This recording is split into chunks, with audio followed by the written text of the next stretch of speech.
My mom was like crackhead, did a lot of drugs, drinking. I know, really, and he was like my brother forever. I actually thought he was my brother until he passed away. He killed himself, right, when I was 13. Let's not introduce the guy to his dad. Let's put 3 different names on the birth certificate. Let's just remove this whole entire side of his family, and he never gets to meet him. And oh, by the way, the mom's a junkie and did drugs and all this stuff. I've never been so much. My anxiety's gone away. My depression, the trauma. I feel like a new person because I gave up drinking, and it opened my eyes up to so many more things about life. And here I am, fucking 30 years old, standing in the field, all by myself. Yeah. Freaking crying. Jordan was that dude. And I use the analogy. So we could argue Kobe, LeBron, people say D.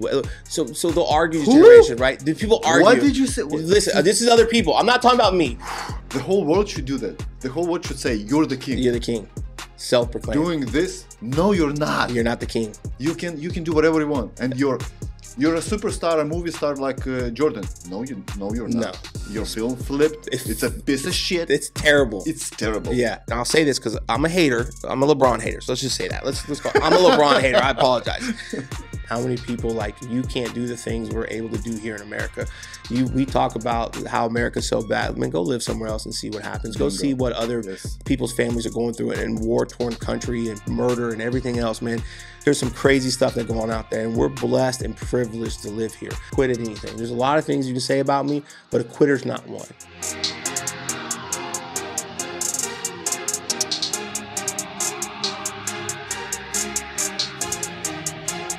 I've done all the DNA ancestry, all that stuff. Everything's like 100% Eastern European. It's like there's majority of it was like Polish, German, and then obviously that changes, but all the way down to like Swedish, Irish was kind of the main ones.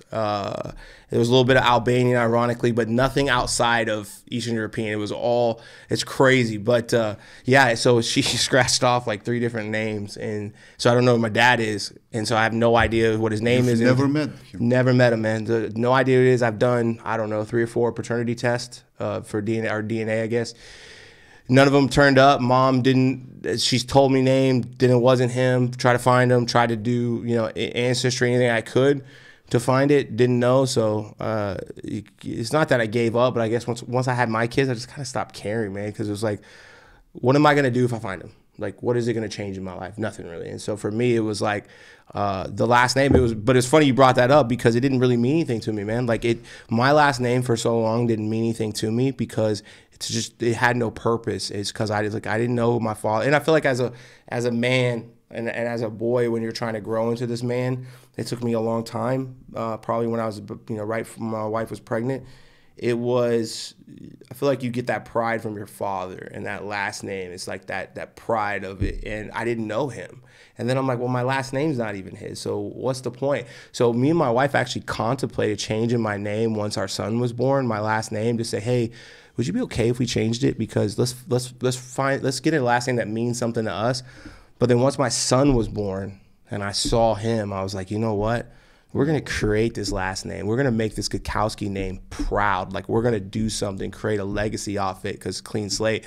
But yeah, man, that's kind of how it got. So it's pretty strange, kind of messed up story that's led to something that's made me fight to create a legacy for it. But there was no criminal involved in this whole situation with your mom? I mean, there wasn't a rape or something? No, nothing. She just, I guess she got around.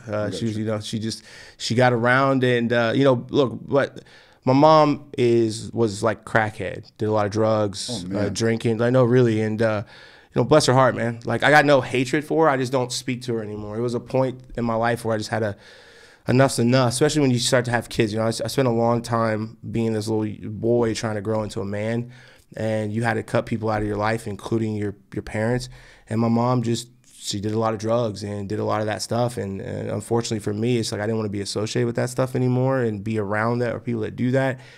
And look, she was the best mom she could be, right? And I can't fault her for that. She brought me into this world. I'm thankful for that. It was a tough upbringing growing up, but she just, she made choices that probably weren't the best for her or us. And, she's got to live with those choices. And I don't hate her for it. I don't have any hatred in my heart for her, but it's just, I also have no love in my heart for it, right? Like it's a weird situation that I have. I don't speak to her. I don't miss her, and that's sad to say, but it's just the where I'm at, right? It's like, how do you miss a stranger?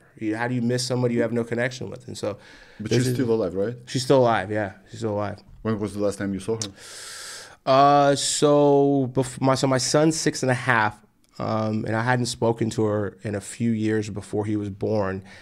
And then when he was born, my wife went on this crusade of forgiveness, you know, because look, it was for the kid to have grandparents, Sure. right? That was an ultimate thing for her culture. Obviously, she's Albanian, so the family environment. And then me not knowing my real dad, that's half the family is eliminated because I don't even know any of those. So it was like, hey, you gotta try to mend the bridge with my mom. I was like, okay, fair enough, right?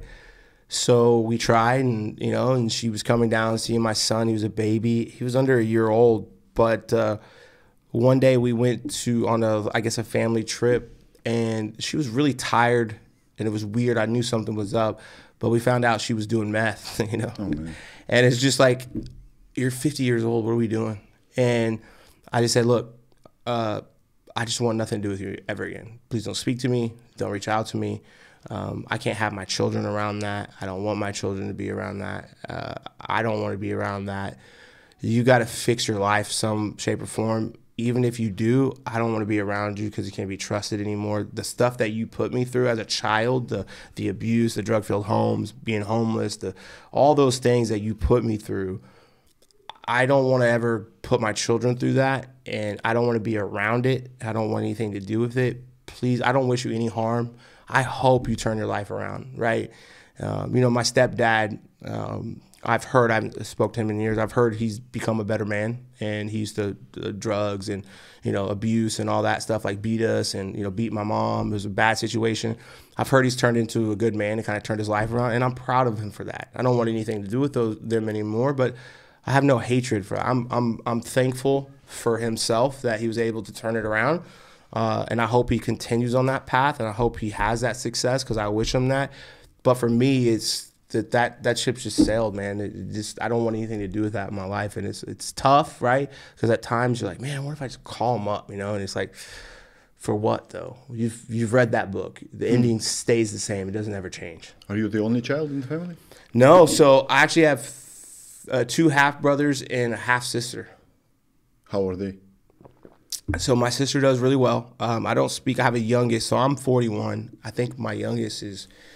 So my mother had me when she was 17, so I was real young, so that played a part in it. And then she didn't have. I think my youngest brother is. So the oldest is 35, and then so I think my other brother is like 25, and my sister's like 24, 25. So they're young. 20 years. Yeah, it's a huge gap. But my youngest sister, my wife talks to, she's got 2 kids, does well. She's, you know, like married, no, nothing there. She's good. She'll text me. So, but I don't really talk to, man, it's kind of sad. I don't really talk to anyone in my family from my mom's side. No Yeah. one. So my family's become my wife and my kids, and that's my family. That's my people. Well, you got a big family, 3 kids. Yeah, 3 kids. And in regards to your ancestry and your last name, so you can be like a Jewish dude. So they go not for the father line, but the mother line. Yeah. So if your mother is Jewish, you say you're Jewish. Not, Yeah. Doesn't matter who your father is. Yeah. So just like that. So Dustin, I was prepping for this podcast, and I was reading everything about you on the internet, the interviews, the podcasts, your Instagram. And you know, I want to do this podcast for the misfits. Yeah, I want to do this podcast for the losers, for the quitters, for the ones who maybe were or are raised in foster homes right now. Yep. Okay, so for all those who failed in life, but they still didn't give up, and they're still with us, okay? So right now you're a successful man. So you've got a family, 10 years old with your wife. Congratulations on that. Appreciate that. Thank anniversary. So 3 kids, 3 little kids, amazing kids. A lot of money, I want to say. Results roofing, just as you told me, evaluation is around 70 to 100 mil. Yeah. Investments in different companies, right? So you're successful right now. But let's take almost 30 years ago what happened. And you said that when you were 14 years old, you were homeless. Homeless. Then you got problems with the justice system. Yep. So I want to do this podcast for everyone who's watching right now and saying, I'm a loser. I feel like I'm a loser in life, right? So I can say, I believe, and you will admit that you were a loser. Oh, 1,000%. 100%. Years ago.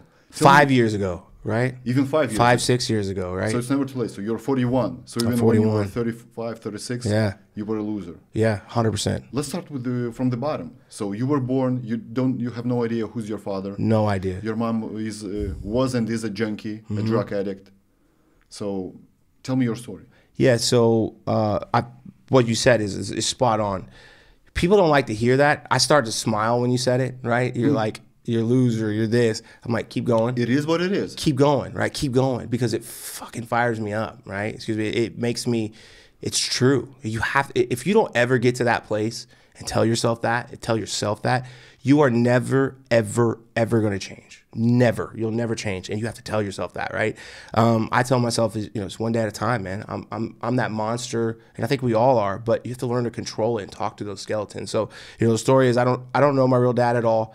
Which was crazy is because my mom lied to me. So if we go kind of back and forth, right, through timelines, me and my wife was pregnant, and we were at my grandmother's house. And I actually thought that this guy was my father for a long time, and he had gone to prison. He kind of talked about the justice system. So I met him when I was like 15, 16 years old, and he was in prison, got out, and he ended up going back. But me and him got really close for like this year that I was introduced to him. And I accepted the fact he was going to prison. Like it is what it is, right? And so one day we're at my grandparents'. I'm like 34 years old, mind you. And I'm in the room, and my wife's speaking to my grandmother, and she says a name about Dustin's dad. And my wife goes, "Oh, Archie." She goes, "No, his name is so-and-so." And we're like, she's like, "Wait, what?" So my wife comes in there and goes, "Why would you effing lie to me?" I go, "What are you talking about? What did I do?" And because that's like the worst words you ever want to hear. And she tells me about your real dad. I go, "What are you talking about?" So she tells me, and of course I'm like, I start crying. I'm like, "Wait, what?" So I go in there and start talking to my grandmother, and I'm like, "What is going on?" And she's like, "Well, I think it's this guy." And I'm going, but I thought it was Archie. She goes, "No, like your mother had a DNA test when you were like 15, 16 years old." So my mother let me live this lie for like 20 years. And I'm telling people this is my dad. And that's not a fun conversation, right? Especially when you're young. So when you're young and you're a kid and you're talking about your childhood, kids judge you. And so you're like, what does your dad do? Well, he does this. What is your mother? What is your dad? Oh, man, my dad went to prison. Oh, ugh, yeah, like, no wonder, kid. So it was like I told people this, and so that was kind of how my life went. Like my mother lied to me. So then we tried to track down this other guy. We found out he wasn't, right. So it was just this never-ending like Lazarus of lies. So I'm a kid, and my mother had 3 kids with my stepfather, right. So I was treated differently, man. I wasn't the real son, right? And people say it wasn't. I was treated differently. And, we lived in trailers. We bounced around from house to house to house. I remember going to probably 10 different schools at a very young age. What state was that? Texas. So it was all in Texas. It's right outside of Austin. Lived in a trailer park. And I always remember this one. It was on Jennifer Drive. It was this trailer because it had like a hole in the floor, man. Like literally I could crawl out of a hole in my floor and go outside. And I remember one day I came home and there was like a possum in my room. And so I put a piece of plywood down in my mattress. We'd come home and we'd not have running water at times because we didn't pay the water bill. We'd come home, no electricity. You go to bed hungry. Holes in the walls, caved in, like just trash, right? Like rooms were trashed. And I just remember like, man, when I'd go home, like, was my stepdad going to beat my mom until she was dead? Like, I remember sleeping, like, by my mom because I wanted to protect her because I had a lot of love for my mom. You'd go to bed hungry at times. You sit outside crying because mom and dad are fighting. And so it was just this. I remember, like, coming home sometimes and my parents, they weren't there. Like, they'd be gone for days on end, like 2, 3, 4 days at a time doing whatever they're doing. I remember we weren't allowed to like families' homes because they'd be stealing from people. And I just remember it was tough, man. I tried to block a lot of that out, right? Like I think when you're a kid, you don't really remember, but you remember, right? And you feel this like, I remember this time, but is it real? And you're like, oh, it was real because why am I feeling this? And so, it was like, you'd go to school and get judged because we had bad clothes, crappy clothes. I remember this one kid, man, I have this obsession with shoes now. We were in 7th grade and we'd build the pottery. The teacher's like, what do you guys want to build today? He's like, let's build Dustin some new shoes because his has holes in them. I went to the bathroom crying because it messed me up. And when you're at a young age, it's like I'm going through all kinds of trauma, and I'm already going through all this stuff, man. I'm going through the abuse. I'm going through, like, my life's not normal. There was times we didn't get Christmas presents. There was times we didn't get anything. And not that Christmas presents are all, but it was just a rough life. And there was no father figure. There was no mother figure. There was none of that love. And, it puts you in some dark places, man. As a child, you're contemplating, like, do I want to live anymore? But you don't even know what those feelings mean. But you just know, like, I don't want to be a part of this. And did you figure out why your mom was that way? I never did. It was. How about your grandma? She was okay? So my grandmother, it was really weird, man. So my grandmother was remarried to another man, right? So my grandfather, ironically, my real grandfather lives in Wisconsin, and then he passed away recently, but I wasn't really close to him. And my grandmother remarried, and my grandfather that she married was a phenomenal man. He was probably really the only father figure I had in my life. Military for 25 years, great man, hard worker, incredible person, right? The problem is when we were younger, my mom and stepdad would, like, steal from my grandparents, and of course they're drug addicts, so take money, borrow money, like I remember when they were out of town one time and they, like, broke into their house. But right? How did she end up doing this? It was always I never did, right? That's the crazy thing. Like, I don't understand why she ever did, right? I don't know where she learned it from, because I was so young, it was a way of life for me. I didn't know anything different. Like, I don't remember a mom that was cook 3 meals, be at home. So to me, this was just normal. Like, so there was no, like, oh, what happened? This is all I remember. This is all I went through. So, man, honestly, no idea, right? I'm so interested in those consequences and the results, because if your grandma and step-grandfather were good men, yeah. How did your mom end up being a junkie? So what should I do as a parent? I believe I'm a good person. Yeah. So my son or my future kids wouldn't end up like this. Yeah, I think too. So from that angle, that wasn't my mom's real dad, and he came in late into the picture. So he came in, and I don't know the exact dates, but I believe my grandmother didn't marry my grandfather till, like, after, I think, like, right when my mother had me. So I think she was already, like, 17 years old. Yeah, so she was a little bit older. So yeah, man, that's what's crazy. My grandmother was married multiple times, right? I don't know, I don't really know the whole story if she went through stuff like that. Like, I don't know, not trying to say anything negative about my grandmother. Got love for my grandmother. I don't know, right? It seems like a vicious cycle. It's a terrible cycle. You have to break it. Yes, you do. And it's tough, man. That's the hardest thing. Like, my brothers and sisters, none of them graduated high school. I'm the only one. My mom didn't. My stepdad didn't. I don't think so. I don't know I know obviously my grandfather did, but he was my grandmother's 3rd or 4th marriage. So obviously there's something, right? Like, yeah. You're not married 3 or 4 times unless there's, okay. So again, I don't know the story, so I try not to say anything, but there's something there, right? And then when you don't know your whole other side, like, to me and all, I'm like, this is gonna be a shit show. Like, if you and I were sitting here writing a script to a movie, and we're like, let's write a script about a messed up childhood. Well, let's not introduce the guy to his dad. Let's put 3 different names on the birth certificate. Let's just remove this whole entire side of his family, and he never gets to meet him. And oh, by the way, the mom's a junkie and did drugs and all this stuff. You would be like, man, this is messed up. Like, but that was my life. But again, at the time, I didn't know any better. So it's still your life. So at the time, I just thought it was normal, right? And so I don't know, man. It's a great question. I don't know how you get there. Besides, I think a lot of things that they're caught, they're not taught. You observe, right? So did you ever do drugs? I did, man. I did when I got, I say older, like in my 20s. I did. Not like junkie status, but mine was more drinking, like going out on the weekends, partying heavily, right? I was never really like huge into drugs, experimented, but I was a drinker, like party. So that's what led to legal legal troubles. But you like to think that you don't have a problem, but you do. But when somebody tells you do, if that's all you ever know, you're like, no, I don't. Subconsciously, you think it's okay because that's all you've ever saw, right? So that was kind of the early childhood, right? Like the early, and I always knew, man, you know, it was really strange. Looking back, I didn't want that life. Like I always knew in the back of my head, like, man, I don't want this life. And this is just weird. Like, this isn't normal. Why am I live like this? Like, I look at my friends, I'm like, they don't live like this. Mm-hmm. I wanted something different. I remember one day, man, I was 14, and my stepdad was beating just the shit out of my mom, man, like bad. Like, thought she was going to die.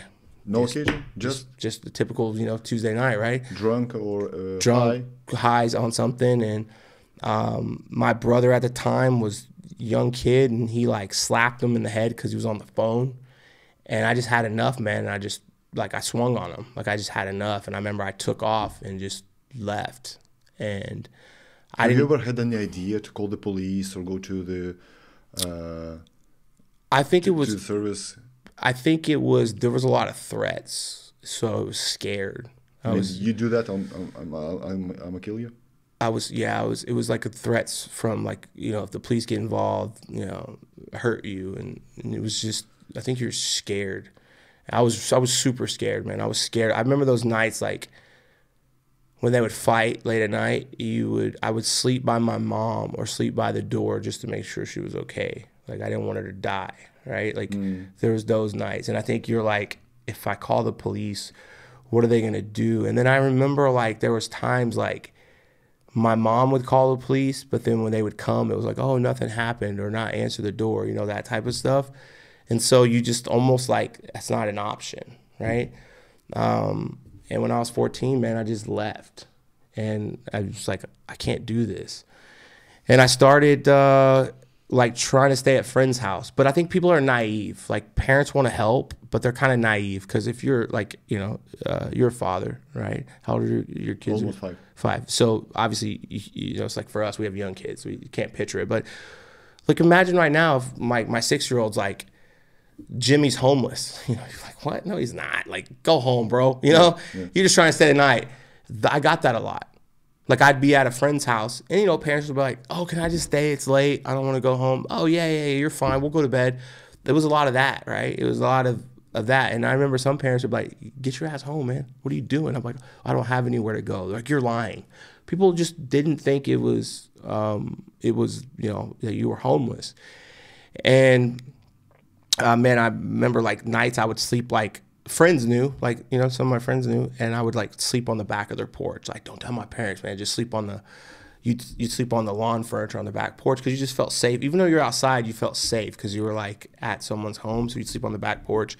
And then, man, some nights, like, you're just nowhere to go. And I remember multiple nights, man, like, sleeping on a park bench. And I remember one night specifically, it always rains in my mind. It was a little cold. And when I say cold, it wasn't like it was below 0, but, you know, it was, call it, you know, probably 50 degrees. So it was cold, sleeping outside, don't have a blanket.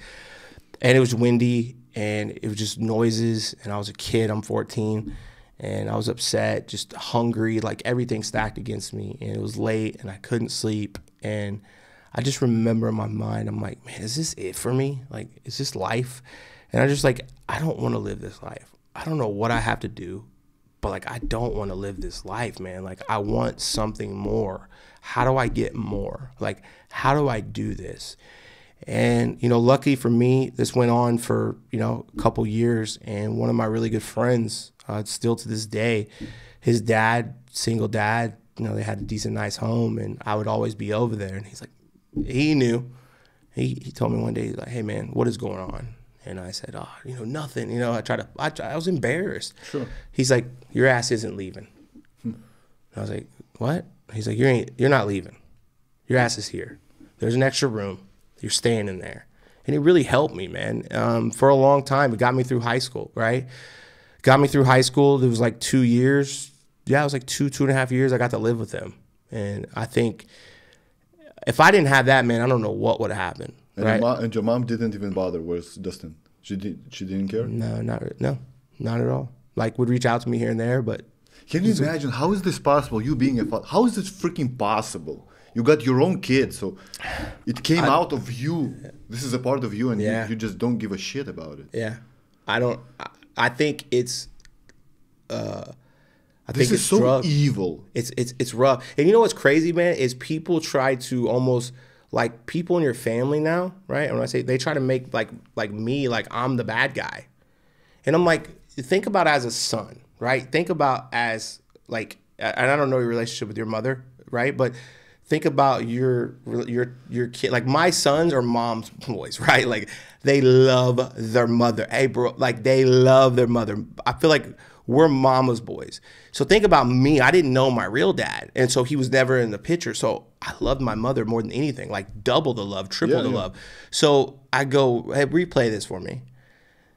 I would want to be traumatized for the rest of my life, go through all this crap, and not want to be with my mom because of these things that you think maybe didn't happen. Because people will, like, the craziest thing for me, man, is people will, like, strangers, like, your reaction is a true reaction for strangers. People that maybe were close to me or in my family will literally try to call me like I'm a liar. And I'm like, why would I want to make this up? One, I'm older now, but hey, man, it still doesn't feel good to say it out loud. There's nothing about me talking about this that makes me feel good. The reason I do it is I feel like you have to own it because it's who you are. And the minute you try to run from it, it's going to run you over. And I want to help other people out there because there's a million people out there that have been through my situation or worse or something similar. And if you know you can get through the other side, that's super powerful. There's power in knowing that you can get to the other side, right? That's why I talk about it. Otherwise, I wouldn't, right? And people they'll tell you like, oh, I don't really think that happened, man. You had this. I'm like, man, what planet are you living on? You really think I don't want a relationship with my mother?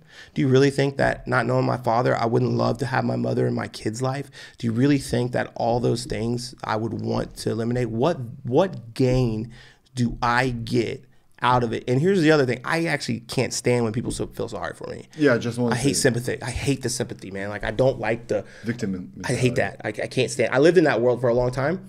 But what I feel like is when people feel sorry for you, that's a dangerous game to play because they don't really want the best for you, almost in a way, not in a negative way. They're above you. Exactly. And so you're like this. I'm this. Poor baby. Yeah, you're a poor baby. So I don't like that. It's like I don't want to be a victim, and I'm not blaming them. It's my fault. How they treated me is their decision. How I reacted to it is mine. So the mistakes I made have nothing to do with my upbringing. The mistakes I made have nothing to do with my mother. They have all to do with the way I acted because I acted like an entitled little loser. I acted like an entitled little brat. I acted like somebody that played the victim card for a long time. So it was 100% on me, man, nothing on them. But yeah, that was the kind of early stages, if you will. So at the age of 10, 12, 13, 14, what were you watching? What were you playing? Like video games, maybe at your friend's house, maybe TV shows, TV series. I mean, what was your kind of a role model? Yeah. So role model, I didn't really have one. Like Schwarzenegger with the Terminator, yeah, no? No, but it was funny, man. Like, I always thought maybe I was a little twisted as a kid looking back because somebody asked me this the other day, like, what was your favorite cartoon? And I was like, I didn't watch cartoons. And they're like, what'd you watch? And I was like, I watched the movies like Top Gun, like Over the Top, when you mentioned those, like Commando. Yeah. I watched, like when Casinos, Goodfellas, all that stuff was out. So like my friends would watch like cartoons or like some character, and I was watching this crazy crap. And I don't know if it's because I related to it or what, but those are good movies. They're great movies, but probably not for a kid, right? You know what I mean? But I didn't really have any role models. I will say though, it was really strange when Kobe Bryant got drafted into the league. I was a Lakers fan, and I remember watching Kobe Bryant. I just remember watching this young kid, and I remember just hearing the stories of him. For some reason, I was like, he came on the league in '96. Yeah. Right. So I'm born in '82. So like I'm 13, 14 years old at the time. And he's 18. I want to say he was 18. He was only 4 years older than me. But I watched this young kid that kind of I remember hearing the stories like didn't score a single game in a whole summer league. And then he gets drafted. He goes to the Lakers, and he's going to be this, I'm going to be the man. And I just resonated with it, almost got lost in it. So Kobe, which like, I wouldn't say like somebody that but it was somebody that I was like, man, this dude's got a tireless work ethic. And I saw, like, whatever reason, it just stuck with me. And I go, what if I started doing this stuff? What if I just started outworking every single person that I was around when I got older and got the opportunity? And so, but it was weird. We'd play sports. I always wanted to be outside. So I never wanted to be inside because of all the stuff. Amazing house. Amazing house. The white picket fence, the Waltons. I want to be outside. So it was always like, hey man, let's go do something, which, again, that would lead to like mischief and stuff. Whenever like bad kids, we were always into stuff, but I wanted to be outside. Like I wanted to be outside doing stuff when I was a kid. There's all the time, no matter what we could do. So I would say I was more into stuff like that. What's interesting is that when Eastern Europeans watch, you can, your wife was born here, though she's Albanian. Yeah. So when Eastern Europeans or just Europeans watch the Hollywood movies, we're like, there's no freaking way that's true, right? Yeah. There's no freaking way someone lives in a trailer park. Yeah. With all that stuff, with no gas, no water, no heating, etc. There's no way people in the U.S. live with a huge amount of debt, with 10 credit cards maxed out. Yeah. Right? There's no freaking way that is. Once you go here and you start living here, and you're like, you get to know this guy. And so he's in debt, she's in debt. He lived in a trailer park. Yeah. Junkie. So that's true. When we watch the movies, we're like, there's no way. Yeah, why would you make up this kind of a script? That's freaking true. Yeah. You just look around and you see all those movies. Yeah. That's so crazy. Yeah, because it's a lot of people get entitled. And it's that victim, and we support it, right? We support that. Look, I don't think it's okay to be average, and I don't want to be average. And if you want to be average, that's fine. I don't think we were put here to be average, man. No matter who you believe in, right? Like I don't like to get into religion because I respect everybody's decision on that, right? You should believe in a higher power. I fundamentally believe you should believe in a higher power. You were put here for a reason, and you were put here to do something special.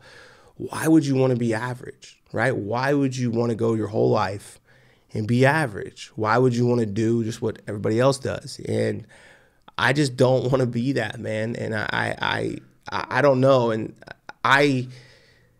if our life is a movie, right? If you're watching it, mine was pretty messed up, man. But guess what?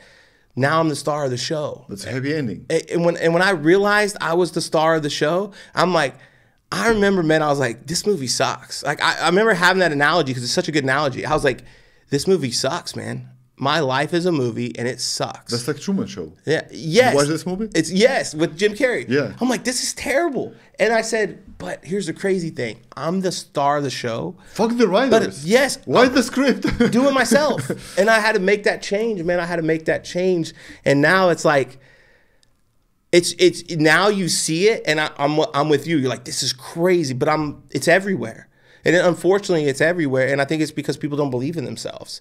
And they don't believe in themselves, and they don't think they can do it. And so they live in this average, this is what I'm supposed to do. And you feel comfortable because there's so many people doing it. There's so many people. But the crazy thing is there's so much opportunity for all of us. There's so much opportunity for all of us here to do something special in some capacity. And it has nothing to do with money. But if you do something special, the money will come, right? It will happen. You see, what I see, the problem with the average is the average that is right now, that is bad. Because if we go to 90s, 60s, 50s, maybe even 70s, right? Yeah. The average was kind of a good thing. Stevie, yeah.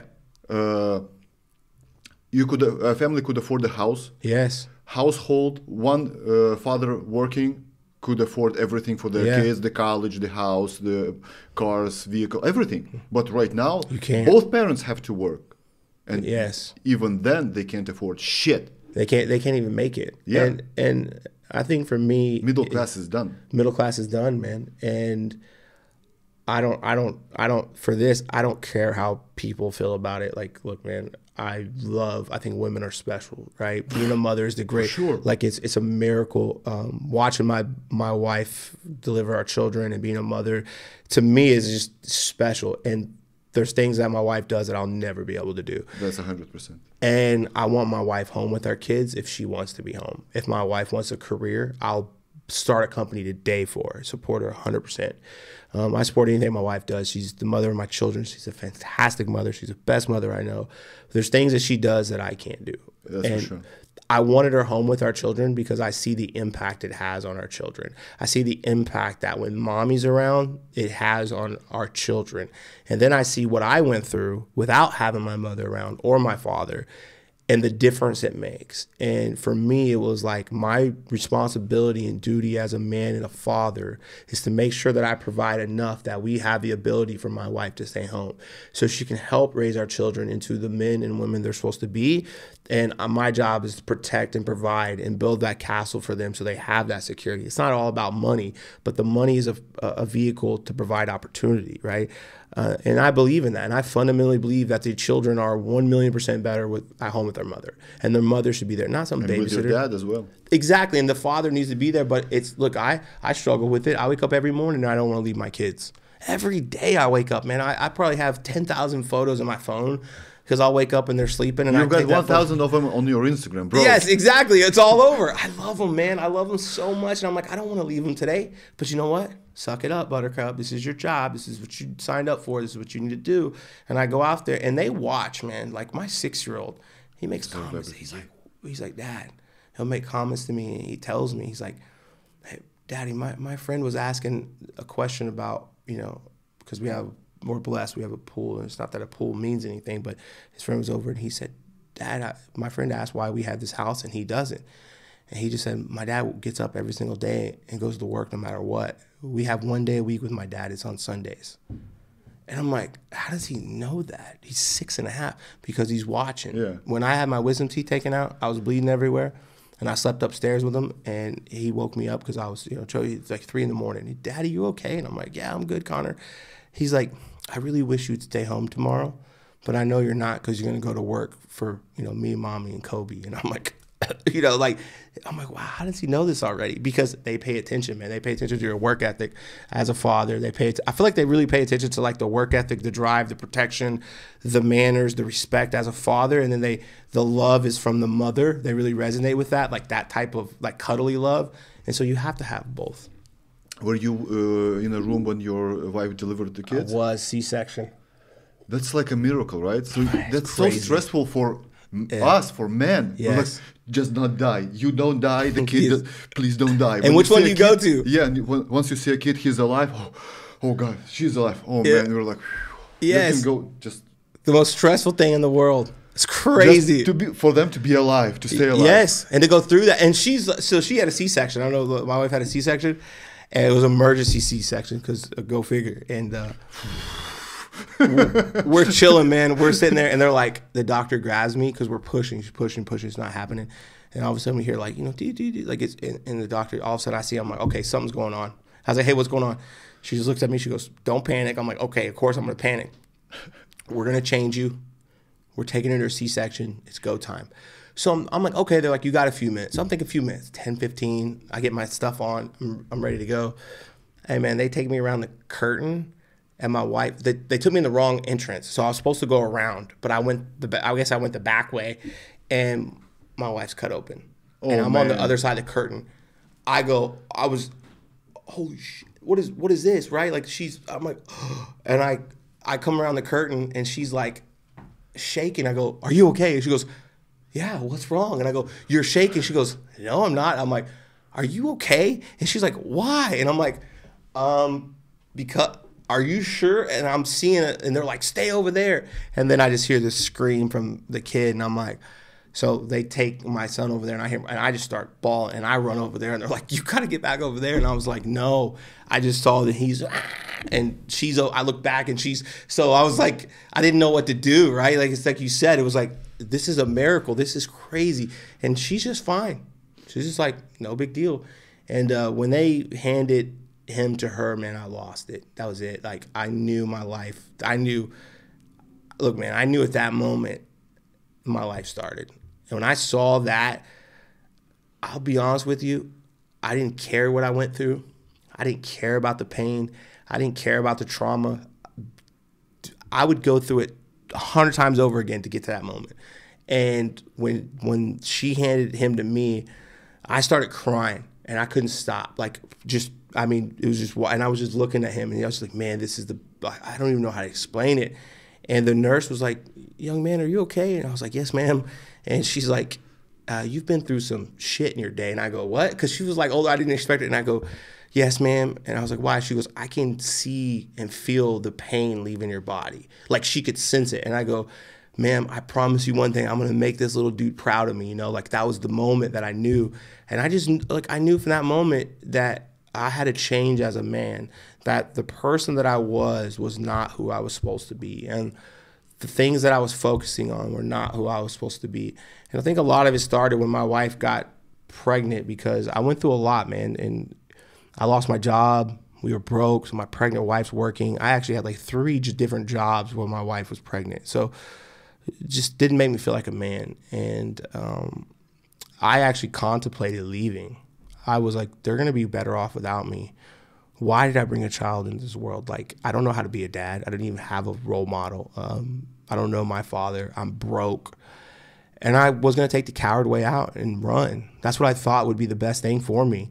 And I mean, for her and him. And, you know, I was like, when he was born, I didn't have a job. 35 years old. That's why you said loser. Bro, I was a loser. Like, you look up definition of loser, is that I was a piece of shit. I wasn't a man. I was a boy. I was scared. I was pathetic. I was, you know, just everything you can imagine. And when he was born, I was like, you know what, man, my life starts today. It starts over. And I'm not going to be perfect. And I'm going to mess up along the way. But I've got to change who I become. I was like, it's not about the money. It's not about, I got to change who I become. And I got to focus on different things. And I think I was actually able to do that because when my wife got pregnant, of course, she doesn't drink, right? And she was like, you can drink. And I was like, no, I'm not going to drink. And I don't know what made me think that. So for 9 months of her being pregnant, I didn't drink. And my mind started to clear. It was crazy. And I think that started the process, because it went from maybe drinking on a Friday, Saturday, or Saturday, Sunday to not drinking. And your mind starts clearing up. It went from maybe popping a pill or something to nothing. And I didn't drink until my son was like 5, 6 months old, so almost a year and a half. And I remember, man, I went out with some buddies and got tore up. And the next day I was hungover. And my son was trying to crawl on me. And I was like, you know, just leave me alone. I just want to. And I remember waking up the next day and going, days old.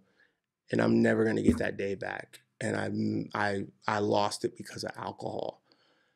And I said, man, fuck this, dude. I'm not doing this anymore. And I gave up drinking then. And then I say gave up, like I wouldn't drink heavily, but I would probably do it 3 to 4 times a year, right? But I've never drank around my son, never to this day. And it was actually about a year ago. So March of 23, so almost a year, we threw this big event for work. I took 24 of our top reps to UFC. The night before, we had a big party, popped bottles. Like, we just had a great time. Dude, nothing happened. It was actually one of the best nights I've ever had. And I woke up the next day and I told my wife, I'm not drinking anymore. She was like, oh, okay. I said, no, I'm serious. I don't know what it is, but where I'm going, this isn't going to take me there. I don't feel better. I don't think clearly. And I think because I had stopped doing so much and I started like kind of exercising, my brain started clearing. And I just realized how different it made me feel. And I said, I don't want to do it. I don't want to be, I don't.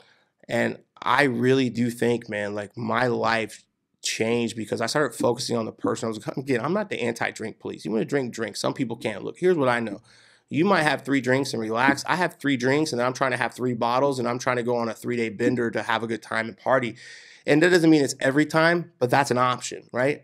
I realized I wasn't the person that I wanted to become when I was drinking. I wasn't the father I needed to be. I wasn't the husband I needed to be. I wasn't the friend, the leader. I wasn't there for people when I drank. And I realized that we're sold a bag of goods, that you can go home at night and have 2 or 3 drinks and you're okay. You're not, man. That stays in your body and you're affected and you don't think as clearly. I've never thought so much more clear. I've never been so much, my anxiety's gone away, my depression, the trauma. I feel like a new person because I gave up drinking, and it opened my eyes up to so many more things about life, about how memories, that I want to create memories about impacting others and wanting to help people, be there for people. it changed my life, right? It's fundamentally changed my life not doing those things. And I really do think I would not be the man I am if I stayed on that path of even having a few drinks a night, because I think it affects you that heavily once you give it up. And so it kind of, it was that journey though that started almost 7 years ago when my wife got pregnant. And that's why I say it's been a journey, man. And I'm still not where I want to be. I feel like it's an everyday process, right? I'm still a person just trying to get better every single day. How can I be better, man? How can I be a better father? How can I be a better human? How can I impact others? How can I be a better husband? Just better friend, a better leader. Like when I get in the car, what do I want to listen to? I want to listen to something that's going to help me be better or help the people around me better. And I only focus on the person that I want to become. I don't focus on anything else. I don't focus on money. I focus on the person that I'm supposed to become, because I feel like one day we're going to meet our maker and he's going to pull back this curtain right here and he's going to go meet Dustin Gutkowski. And you're either going to look at him and go, that's me, or you're going to look at him and go, what the fuck, who's that? With the alcohol, there's an interesting thing. So I've heard this a long time before. So that you're a father. Once your kid, once he's, I want to say, just was born, a few months, maybe up to a few years, maybe 3-4 years old, he smells, right? Yeah. He's got his smell. So kids do the same thing. So they smell mom and dad. They know the smell of a father and the mother. So if you, for instance, if your wife delivers a kid and the first thing you do is you celebrate, right? Yeah. So for instance, in Europe, I want to say 20 to 30 years ago, there was a tradition a woman is delivering a baby at the hospital. A husband is staying with home or with friends, and he's celebrating, right? He's got a call, your wife delivered, it's a boy, right? So he's yay. He goes with his friends and he drinks a lot. So the other day when he comes to see his newborn baby for the first time, your kid smells it. Yeah. And he realizes that the smell of a hangover of alcohol is the smell of my dad. Wow. And it sticks with him. Yes.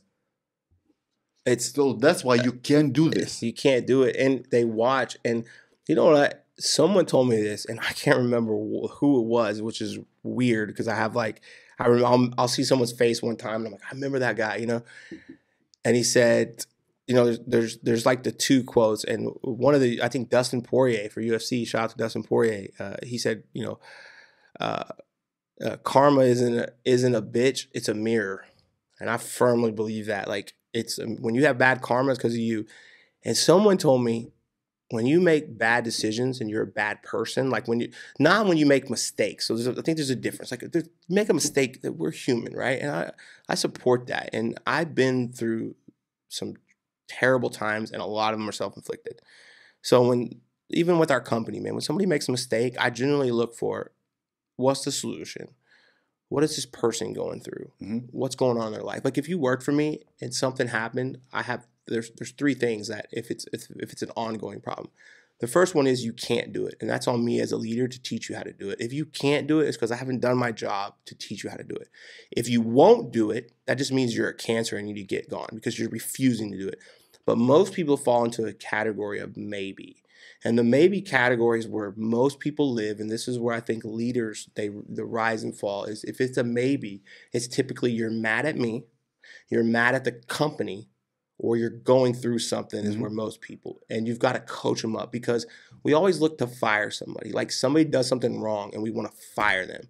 But that person needs you, because everybody wants to fire them. When somebody goes through something, help them. And it could be anything. I don't care if you agree with it. That's even more of a reason you should want to help them. Now, again, I understand theft and things like that completely. There's some things that are just non-negotiables.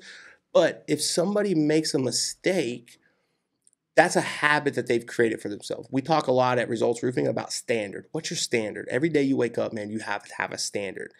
And if your standard is this mistake, somebody needs to coach you through it, because it's a standard, right? Mm-hmm. And so I fundamentally believe that. But they told me, when you make poor decisions, with your intent to be bad, it doesn't come back to you. It comes back to your children. And that just stuck with me, because I was like, wow, man, I look at me. I had a terrible life, but I know my mom and stepdad made a bunch of bad decisions and screwed over a lot of people. That came back on me. And I think that's, no matter what you go through, that's probably the worst nightmare as a person. If you're a father or a mother, you don't want something bad to happen to your children, no matter what. Like, that's the ultimate. So when you make these poor decisions, it comes back on your children. It comes back to your family.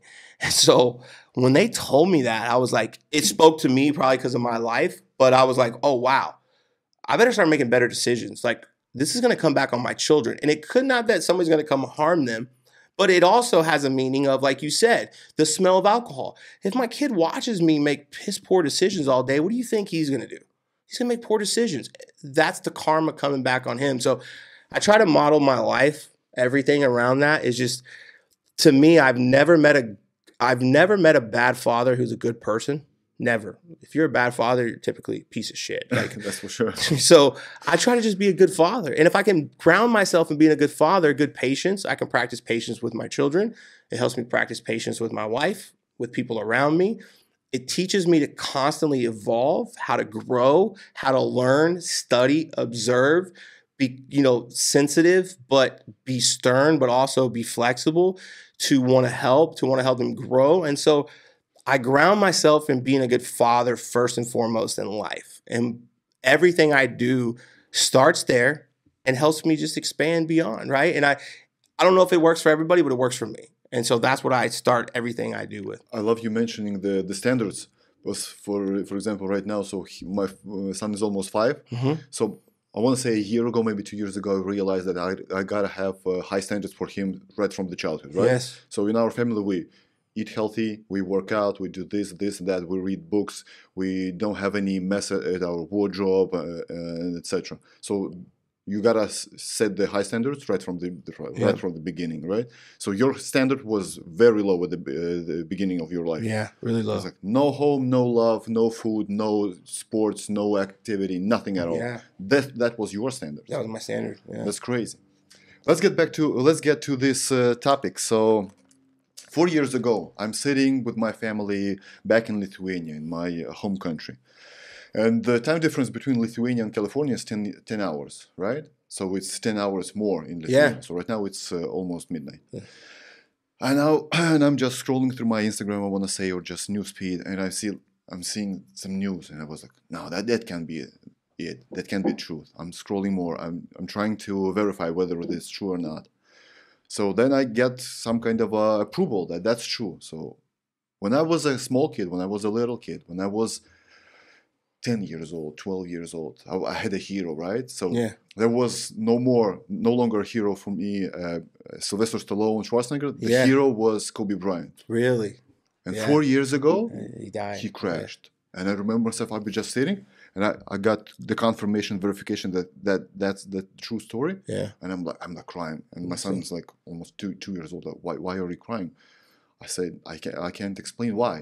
Because when I was 10 years old, I remember myself just begging my mom to buy a T-shirt of Kobe Bryant. Number 8, not number 24, number 8. Yet. And I promise you, Dustin, I promise you, she bought me this jersey. Yeah. I was waiting for the better weather to put it on, to go outside and play basketball. I'm telling you, I was shooting way better with this jersey. Yeah. Yeah. I was telling everybody, don't call me by my name. My name is Kobe. Yeah. You got to do that. So 4 years ago when he died, I was crushed. Mm-hmm. But almost to the day. Yes. Yeah. And your story is even more interesting because you're a diehard fan. You're more diehard fan than I am because you have 3 kids. 2 of them, one of them is named Kobe. Yeah. The other one is named Gianna. Yeah. Is that true? You named your daughter Gianna after Kobe's daughter? Oh, yeah, man. We're actually, so this is crazy. We're talking about this. We're going to the actual crash site after this. I've been there last year. We haven't been there yet with the statue. And no statue. Oh, there's no statue there? I thought they just put one up. No statue. There's going to be like a cross. A cross or something? You're going to see flowers. Okay. And you're going to see a jersey. Yeah, they said they put, so we're going out there after this. So as I was watching Kobe come up, I had actually gotten into my legal trouble when he got in his legal trouble. And with the rape allegations? Yes. Which were not true? Which they're not true, right? He made some dumb decisions, but I saw him own it, right? And he went through a bunch of stuff. I'd actually gone through my league. And my league was like DWI, hanging out with the wrong people, just dumb shit, right? Poor choices. And I needed to make a change, but I didn't know how. I just like, it's all these looking back, right? I didn't know how. And I knew I always wanted to change, but again, didn't know how. So when Kobe, he changed his number and he started to become this person, a different person. I watched him grow up in front of my eyes. And he was only a little bit older than me. And that's when the whole, if this dude can do it, why can't I? He didn't become the best player in the league today. He became the best person in the league because when he was 18 and out partying, like when I was out partying, he was in the gym. When the other guys were out partying. So I was, it was 25, 26 around then. And I got in my trouble. I said, I'm going to start just working my fucking ass off, man. I promise you, I don't care what you say about me. I'm going to outwork everybody. You work 7 days a week? Great, I'll work 8. You want to work 31 days a month? Good, I'll work 40. You want to work 10 hours a day? I'll work 20. Whatever you do, man, I will make sure I outwork you. So you cannot take that away from me. I'm going to do it way longer than you. I'm going to go harder than you. You might be better than me. You might be more talented, but you're not going to outwork me. And when I saw Kobe go through that and become this, when he became the best player in the league, I was like, dude, I can do this. Like, really, though, I can't. Why can't I? Like, if he can do it and go through all this stuff, self-inflicted, if he can go from being a kid that they were telling to bench him, cut him, trade him, it becomes the face of the league, and then, he's not going to win another one, Shaq, and then he goes out and wins. And I'm like, I read a lot of these stories before they came out recently after, unfortunately, he passed away, was about the 4 days. And how the dream team, when he showed up and they were coming out from the elevator at 4 a.m., he was going to the gym and they were like, what is wrong with this dude? The obsession to be better and the obsession to be the best. And it was always obsession, like this obsession. And I became obsessed and I had this OCD personality. When I didn't know something, I wanted to figure it out at all costs. So I was diehard Kobe. Funny how that's like how I met my wife. So I was scrolling on Instagram one day and somehow she popped up on my thing and she was wearing a Kobe jersey. And I literally saw her and said, I'm going to marry this girl one day. No way. I swear to God. And I don't know why. There's always been this Kobe in my life. Man, it's weird. I have photos. Like, we go to Disney. Like, the other day, we were at Disney. We get on a ride, and these things are numbered like 1 to 300. We got on number 24. It's just strange. So my wife was pregnant with Kobe at the time, and we had just started our company. So mind you, he died in 2020. We had just started our company in November of 19.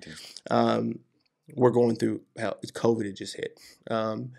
We're going through it. My wife's pregnant. Man, I'm driving Uber Eats to pay for my family. Don't have any money. We just opened a company. Can't afford daycare. My son Connor goes with me every day to work. And we're in Home Depot, and it had crappy service. And we're buying stuff for work. And I remember I get hey, bro, I'm so sorry. Hey, man, are you okay? And so when you get those kind of texts, I immediately go to my wife. I'm like, oh, my God, what if she tried to call me somehow? Because people that were texting me were like super close. And I call my wife, and she doesn't answer. My heart drops. Oh, man. I call her again. And because I get like 5 more, but nobody says like what's going on. So finally she's like, hey, are you okay? I'm like, why is everybody texting me you're okay? Am I okay? So what are you talking about? She was at work. She's like, I was on a tour. So then I look down on my phone and someone sends me, man, I can't believe Kobe Bryant just died. And that was early morning. That was early morning. I'm like, this isn't true. There's no way this is true. When I saw it was true, I literally, same as you, I started crying in Home Depot. And I grabbed my son and just walked out. And he was like, that, he was young, and it was just like, he was like trying to wipe my tears. I just sat in my car crying for hours on end. And of course, they're saying this person died, that person died. I remember it was all like Robert Horry was with them and all this stuff. And I just remember I was like, oh my God, Kobe Bryant died. I was like, there's no way. There's no way that he died. And I just cried and cried and cried and for days and just hearing the stories. And man, I remember the reason that I fell in love with Kobe Bryant wasn't because of the greatest basketball player and all that. When I became really obsessed with him was when I saw him become a father. Like watching him be a father of, and I think the most tragic thing is he died with his daughter, and he bought a helicopter because he couldn't practice 4 times and miss their games. And watching him become a father, man, after all the stuff he'd been through, and just he did nothing else but basketball and be a father. Yes. One wife. That's it. Kids and love for the basketball. That was it. And nothing else, man. And people, like, even my wife will be like, Dustin, she's great, phenomenal wife. She's like, you need to go have some guy time. Like, go on a guy's trip because your obsession. And I go, I do. She's like, when? I go, 6 a.m. every morning we work out. We do our workout group. And I go, that's my happy hour now. She's like, well, what about a trip?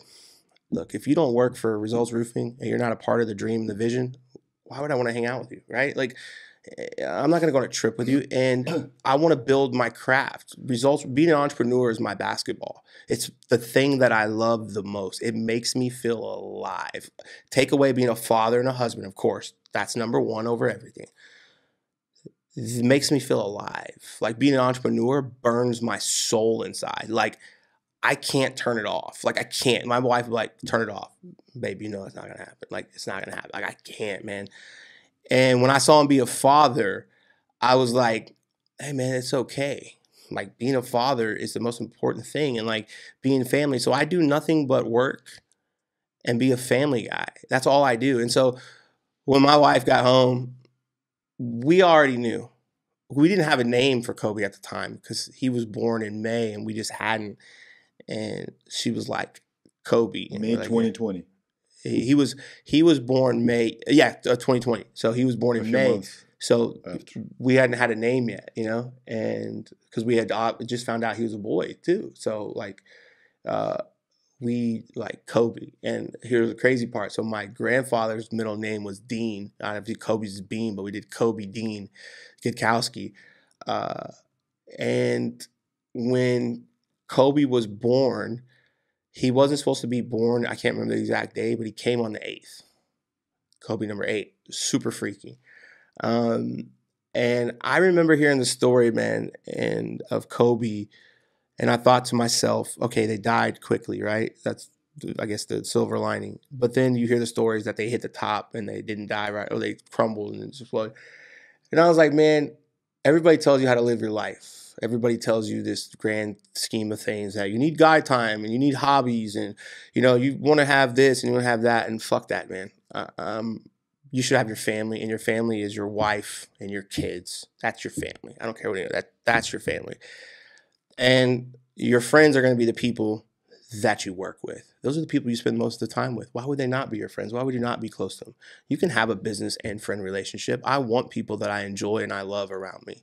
But people want to try, don't mix business with pleasure. Dude, you have the wrong friends then, right? But when I heard the stories of, like, I couldn't imagine myself. I'm in a helicopter with my son, and we hit the top of this mountain, and we're crashing, and you probably have 2 to 3 seconds. That's horror. Dude, and I cried my eyes out, and I'm like, he just grabbed his kid, and that's it, and you go out that way. And I said, I'm sure Kobe Bryant regrets going out and partying at 2 a.m. missing his daughters. Now, I bet you his daughters are like, well, thank God my dad went out and partied or something. They've never said that. And when I saw the way his family continues his legacy, that solidified everything I needed to know about the person he was, because we see it, men and women, significant other passes away.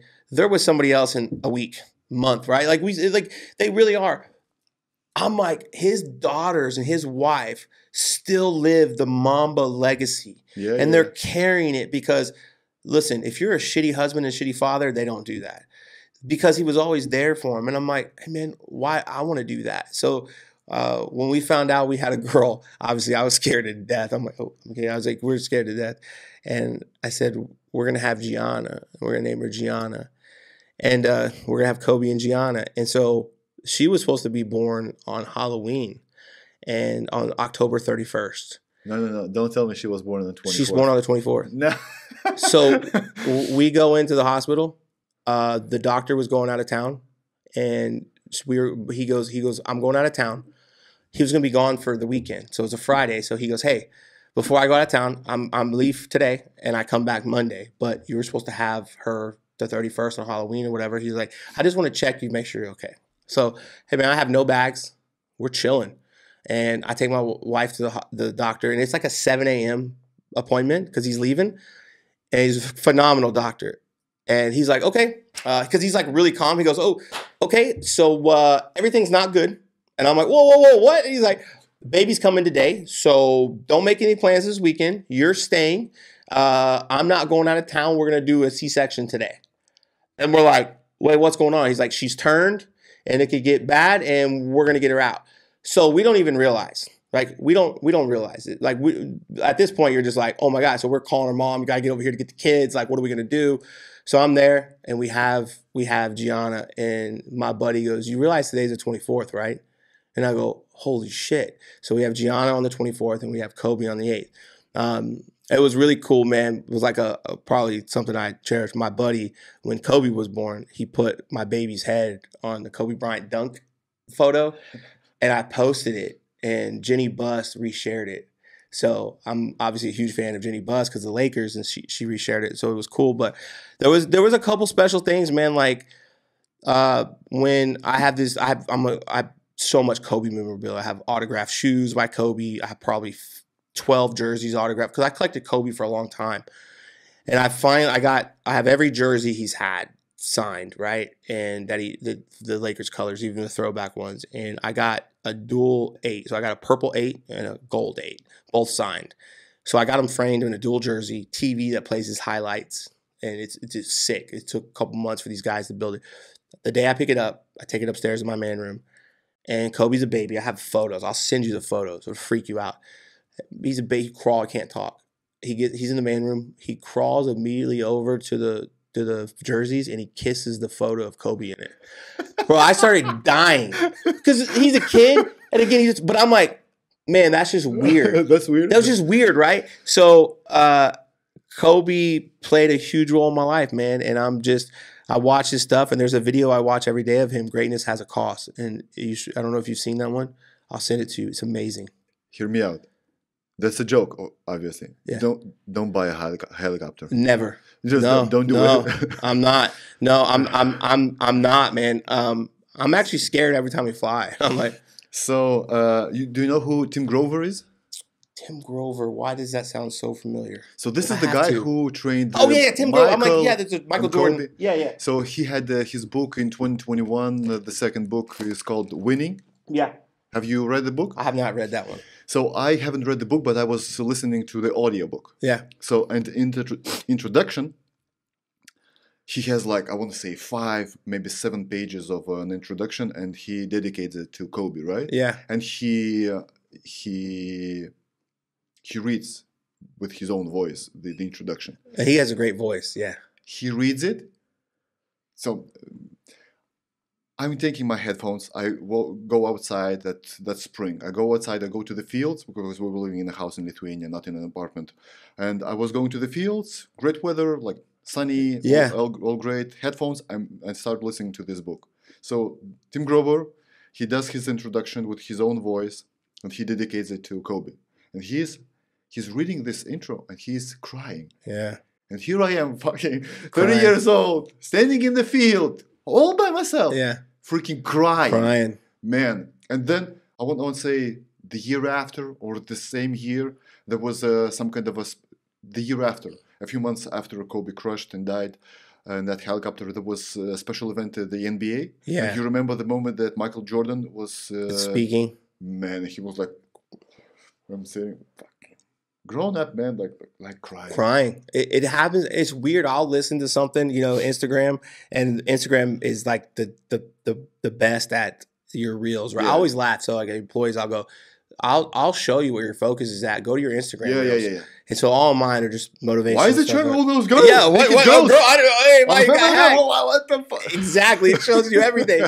And I was on a plane the other day, and there was a Kobe one that came up, and I watched it like 30 times in a row, and I just started crying, and I was like, man, it was just one I hadn't heard before, and it was just like so powerful. It's like, man, He was so amazing at what he did and his thought process and how he did it. And I still to this day, every day I wake up, so I wake up at 5 a.m. like clockwork, doesn't matter.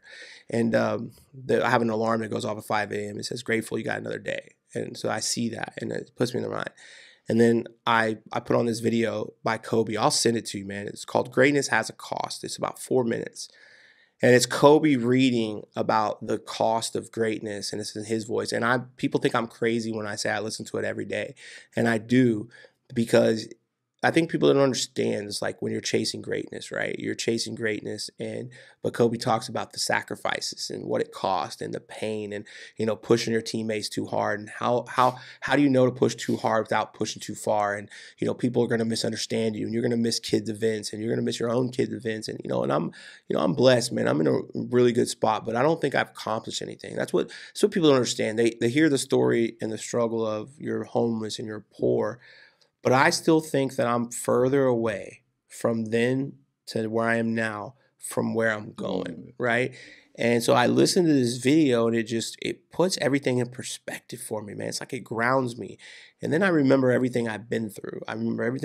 I think about the good times, I think about the bad times. I think about the trailer park. I think about going to bed hungry. I think about, the Christmases. I think about all those things. And then I think about my kids going through those. And I'm like, nah, man, that ain't happening. And I come out with a vengeance every fucking day, man. And I'm like, I don't care what I go through. I'm going to prove to the fucking world who I am, right? You're going to know this last name. We're going to make it proud. My son, we're going to do something special, right? We're going to do something super special. And I listen to it, and it just grounds me, man. I do it every day repetitively, because it's like, you are, man. It's like, why would you want to wake up in a bad mood? Why would you want to wake up in a person? I put that video on. I'm like, all right, man, let's go conquer the day, right? Because Kobe did the same things ever. And he said something to me that he told someone again, that, all this comes out. He says, never get bored with the basics. And it's so true. In life, we want to overcomplicate it. We want to try to trick play. We want to be special. We want to be fancy. And the key to success is the basics, and never get bored with them. And, in our company for 4 years, man, we've done some incredible things. And I only talk about 3 things ever. And it's the foundation I built our company on. It's like social media, man. Like, you have to do social media, right? You have to be involved in social media. You have to bring value to the customer. You have to entertain them, right? They have to know who you are. Second one, deals pays the bills. Don't ever get it twisted. We're in a sales environment. You have to have deals, because here's why. If you don't have revenue, you can't support your customers. You can't support families. And, look, it's the third one is, which brings it all together, is recruiting. It's hiring, training, developing, and retaining talent. And so when somebody in our organization reaches out, hey, Dustin, what can I do to help? Deals pays the bills, social media, hire, train, develop, and retain talent. Those are the only 3 things that I focus on. It's the fundamental key, because it's about the people, man. And if I can help the people win, if I can help people in our organization, but that's going to help them. We have 150 people now. It's surreal sometimes. If I make dumb decisions, they're affected by it, right? And if they don't make money, that's my fault. If they can't support their family, that's my fault. If they don't do what they need to do, it's 100% on me. And I take a lot of responsibility and accountability. And I'm like, look, man, there's no trick plays you're going to go do that's going to have long-term success. They help, and you're going to get better, but you got to do the basics. And that's what Kobe did. He shot his free throws every day. He worked. And listening to him talk about, when I was young in my career, I knew I could blow by people. I knew I could dunk on them and shoot, pull up. But I knew as I got older, I wasn't going to be able to do those. So when I was young, I started working on my footwork. So when I slowed down, I was so much more advanced. People don't think about that. They can't even think about what you're going to do next hour, let alone what's going to happen in 5-6 years, right? And so I had that same thing. Like, I'm already planning for 2025, 2026. Like, I know what we're going to do now. I'm ingrained in what we're doing. I'm living in the moment. But man, I'm planning my 3 months, 6 months, 12 months, 2 years, because I'm trying to get so far ahead of the competition. But when they realize what I'm doing, man, they can't catch up. There's nothing they can do. So. Yeah, and you see, that was so easy to follow and to fall in love with Kobe, because he was just a great player, great personality, not polarizing, right? Yeah. Not a Democrat, not a Republican. He wasn't political. He was a great family man, one wife, I want to say 3 or 4 kids. 4 kids. Kids. Girl dad. It was impossible not to fall in love with him. Yeah. So would you put him in top 3 all time? All time. Yeah, I say this. Jordan's the GOAT. Non-negotiable, right? Non-negotiable. Whatever you want to say after that, I'll listen. But if you tell me anyone's better than Jordan, I'm out. Yeah. I'm not even arguing with you. I'm like, hey, listen, man. He was above it. And when people talk about stats, I'm like, listen, Jordan was that dude. And I use the analogy. So we could argue Kobe, LeBron. People say D. So they'll argue generation, right? Did people argue? What did you say? Listen, this is other people. I'm not talking about me. Here's what happens. Name the second best person that played in the Jordan era. No one even names. They're like, who? They don't even know anyone from the Jordan era. They're like, I think that's all you need to know. But not number 2s. Nobody knew him because nobody cared because Jordan was that much better than everyone. So for me, that's the argument. Like Jordan's light years ahead of everybody, right? If you want to argue somebody else, I will listen, okay? I'm not going to agree with you. I'm probably going to judge you, right? Because I'm a Kobe fan. But at least I'm like, okay. But if you tell me that any of these dudes, including Kobe, are better than Jordan, I'm out. I can't listen to you. Then I'm like, man, there's nothing to say. Okay, so name me top 5. Jordan. I say, but see, I'm a homer. The most dominant player is Shaq. He's so underrated. Shaq is the most dominant player to ever play the game. Dominant. And I think Shaq in my number 2. I go Kobe number 3, right? And here is one that burns my soul is I think Larry Bird's number 4. And I can't stand the Celtics. So I go him number 4 and it hurts me, but he was balling. And then look, I think that this one too, he doesn't get enough credit. It's Tim Duncan. Tim Duncan was phenomenal. If I was going to say, and then after that, again, and then if you go 10, of course, you got Kareem, Wilt, Magic, all these guys in there. I don't hear the name. A lot of fanboys are crying right now. I don't care. I don't, look, I don't want to hear about stats. I think he's phenomenal. And I think he's probably 10 to 15. But I just don't think he's there. I'm sorry. I'm not being a hater. I probably am. But I don't know, man. I think that he's won 3 championships or 4? 3. 4. 3 or 4. He's lost 6, I think, or 5. I don't know. I know he's lost more than he's been in. Look, losses are part of the way, but the great ones show up when it matters. And you can't tell me that, well, his team sucks, right? Okay, well, then how does his team get there? No. So how did his team get there? If his team sucked, they wouldn't have got there. So you can't justify he carried his team there and loses. I don't like to get into it's like, look, there's 2 arguments I don't like to get into. I'm hearing this a lot too lately. Patrick Mahomes, the GOAT over Tom Brady, get out of here. And when the LeBron talks, I don't like getting into those debates. Name me at least one more player that does this by himself.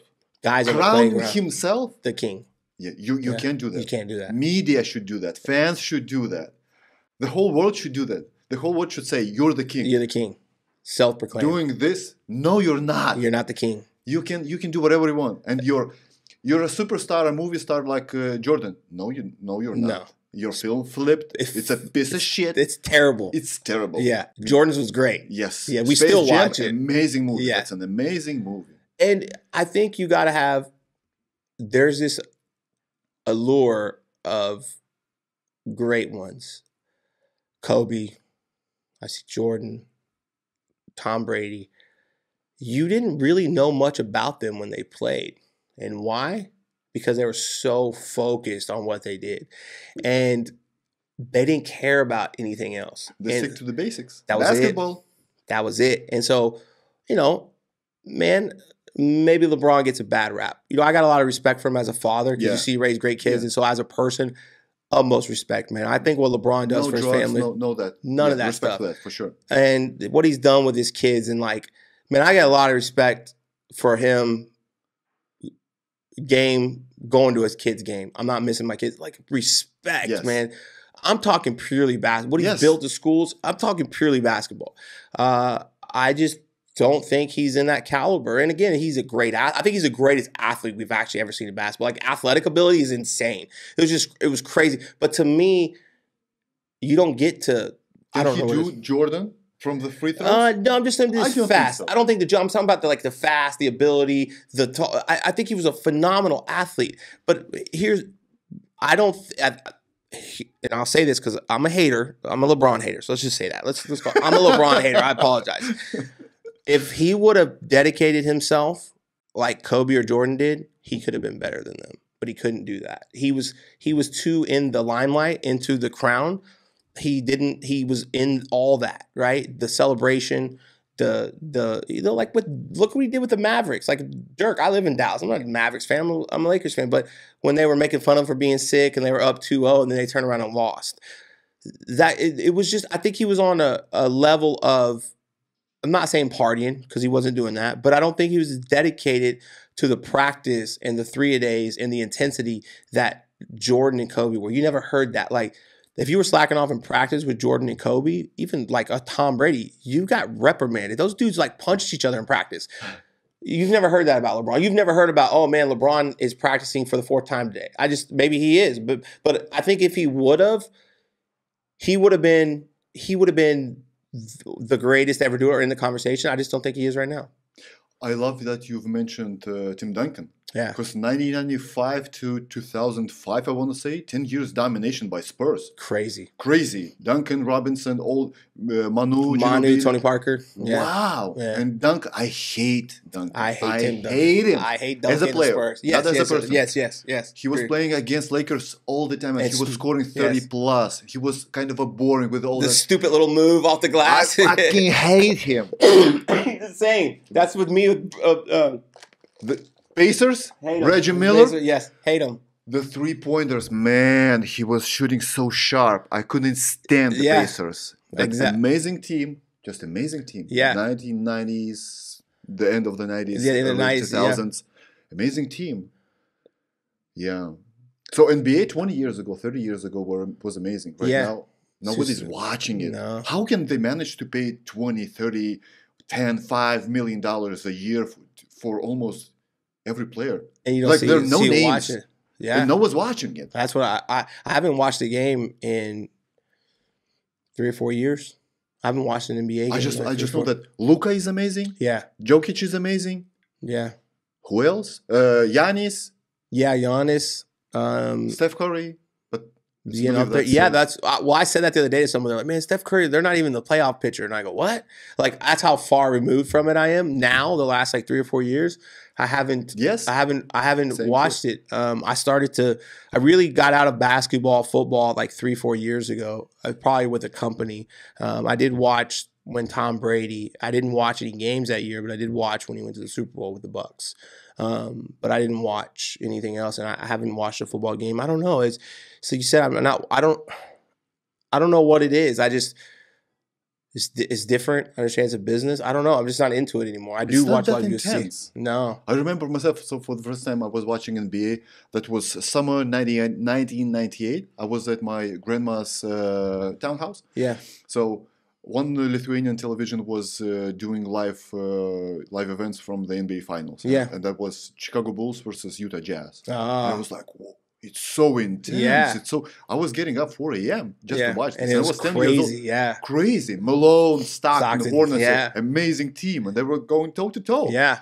That was then New York Knicks, then obviously the Lakers, Spurs, Jets with Jason Williams. Yeah. That man had amazing passes. Yeah. Wow. I saw a video on the flight here yesterday of him playing in a pickup league, and he was just doing the same stuff, just obviously at a slower pace, he's a little bit older. But I was like, dude, he was balling still. And I remember watching him growing up because the Lakers, they'd go out, they'd Doug Christie, Vlade, I always laugh. They go, who's your favorite player ever? Yes. I go, Vlade Divac. They're like, why? I go, because that's how we got Kobe, and so because we had traded Vlade for Kobe. I go, but man, I don't know. It's just not as fun to me anymore. It does, like you said, it's not as intense. And it does. I don't know. It just doesn't seem like it used to be. And maybe I have other focuses. It's probably the same. Your podcast is blowing up. You're doing well. You're like, I'm going to focus on me doing well, not somebody else. Because I do think I got into it the other day with someone about sports. And funny is I was watching the Niners Detroit game. And I had it on. I don't ever watch football, but I had it on the TV. And I was watching like grown men cry and like people arguing. And I was like, man, I go, is this what I felt like when I was a Lakers fan? And I go, you know what? It circles back to what we did. We were talking about, it triggered it when you said loser. I go, I was a loser and I wasn't doing anything in my life. And the only way I felt like a winner was when my team won. So I spent all my energy on them because it was win. And I go, now I'm trying to create my own wins. And there's nothing wrong with sports. It's fun, dude. I love going to UFC. Like, I love it, man. But you substitute the wins for your wins. That's what I want. I love, like, I'm super excited this year. I want to come out here with a couple of guys on the team and watch the Dodgers play. I'm a Dodgers fan as well. You know, obviously Ohtani, and I'm like, man, I want to come see him play. I love Dodger Stadium. I think it's great. But I just think now it's like, I used to want to get home on a Tuesday to watch the Lakers play. Now I'm like, I don't care. I haven't watched a game in 3 or 4 years because I'm trying to create my own wins. There's nothing wrong with sports. But I think in moderation, you should be obsessed with your wins, not somebody else's. You should be obsessed with what you're doing, you know, not what they're doing. Hey, you want to check SportsCenter? You want to catch a game when you have time? Absolutely. But for me, it's like, if I'm not working and I'm not hanging out with the people I work with, I'm with my family. And they don't really want to watch that. And so I've been blessed that, you know, I think obviously we could go to a game, but it's weird. My kids actually like to go to UFC. So I've taken my kids to a couple events. It's funny, man, when you roll up in there with like a 3-year-old and a 6-year-old, people are like, what are you doing? I'm like, I'm with the homies, man. Like, it's fun. We have a good time. When I watch UFC, my son is watching UFC. He's watching it with you? Why are they punching? Because that's sport. Yeah. But you can't do that on the street. Yeah, don't do it at school. That's a sport. They're professionals. Yeah, I just got my son recently into MMA. So he has a coach comes to the house 3 days a week, and he's loving it. But it's teaching him the importance of self-defense and not when to do it, you know, not be a bully. You can help yourself. But I believe when you get kids into that stuff, they understand how it is. And then those are the kids that don't bully people because they're open to it and you're used to it and you have those conversations with them. Yeah. So, Dustin, a short question. Are you religious? I am. So I believe in a higher power. I believe in that. I believe that people should have a moral compass. So I'm going to read to you a few posts of yours. Mm-hmm. So just remember, when life gets hard and throws a bunch of stuff at you, buckle up because it's about to get real good.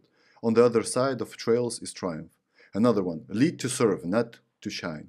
Another one, my guy, Etoliver 44. People are placed in your life for a reason. Love getting to spend time with great folks and doing great things. Another one. So don't you think that you just substitute something with the word God? So for instance, when you say life gets hard and throws a bunch of stuff at you, it's not life, it's God. God throws at you some stuff, some hard stuff. 100%. When you say lead to serve, not to shine, that's exactly what Jesus is saying. Yeah, he was leading to serve, to shine, to serve people, to help people. Yeah. So he wants the same for us. Absolutely. The same that they're saying, how they say it. When you go to heaven, Jesus, the best thing that you want to hear from Jesus is, thank you, you were a good servant. Yeah. You served me well. The same when you say people are placed in our life for a reason. By who? By God. Absolutely. And I know you got a tattoo. Yep, I got a couple. Big cross. Yeah. So you're a Christian. Yeah, and I am, man. And I have I have a very special relationship with religion and spirituality, right? And I think everyone should. And I don't like to vocalize as much because I think a lot of stuff out there, people are hypocrites, man, and it bothers me. And so I try not to let it bother me. But I just usually, like, people like, it's in God's hands. And I'm like, no, it's not. It's in yours. God put you here for a reason to do something special. With God help. And you believe in that, and it's up to you. He already put you here and gave you this ability. You're not utilizing it. The things you're praying for, you already have inside you. You've got to go do something with it, right? I've been in the darkest places of my life, and I've been through some of the worst times in my life. I've been through things that I wish on no one. But guess what? I was still here.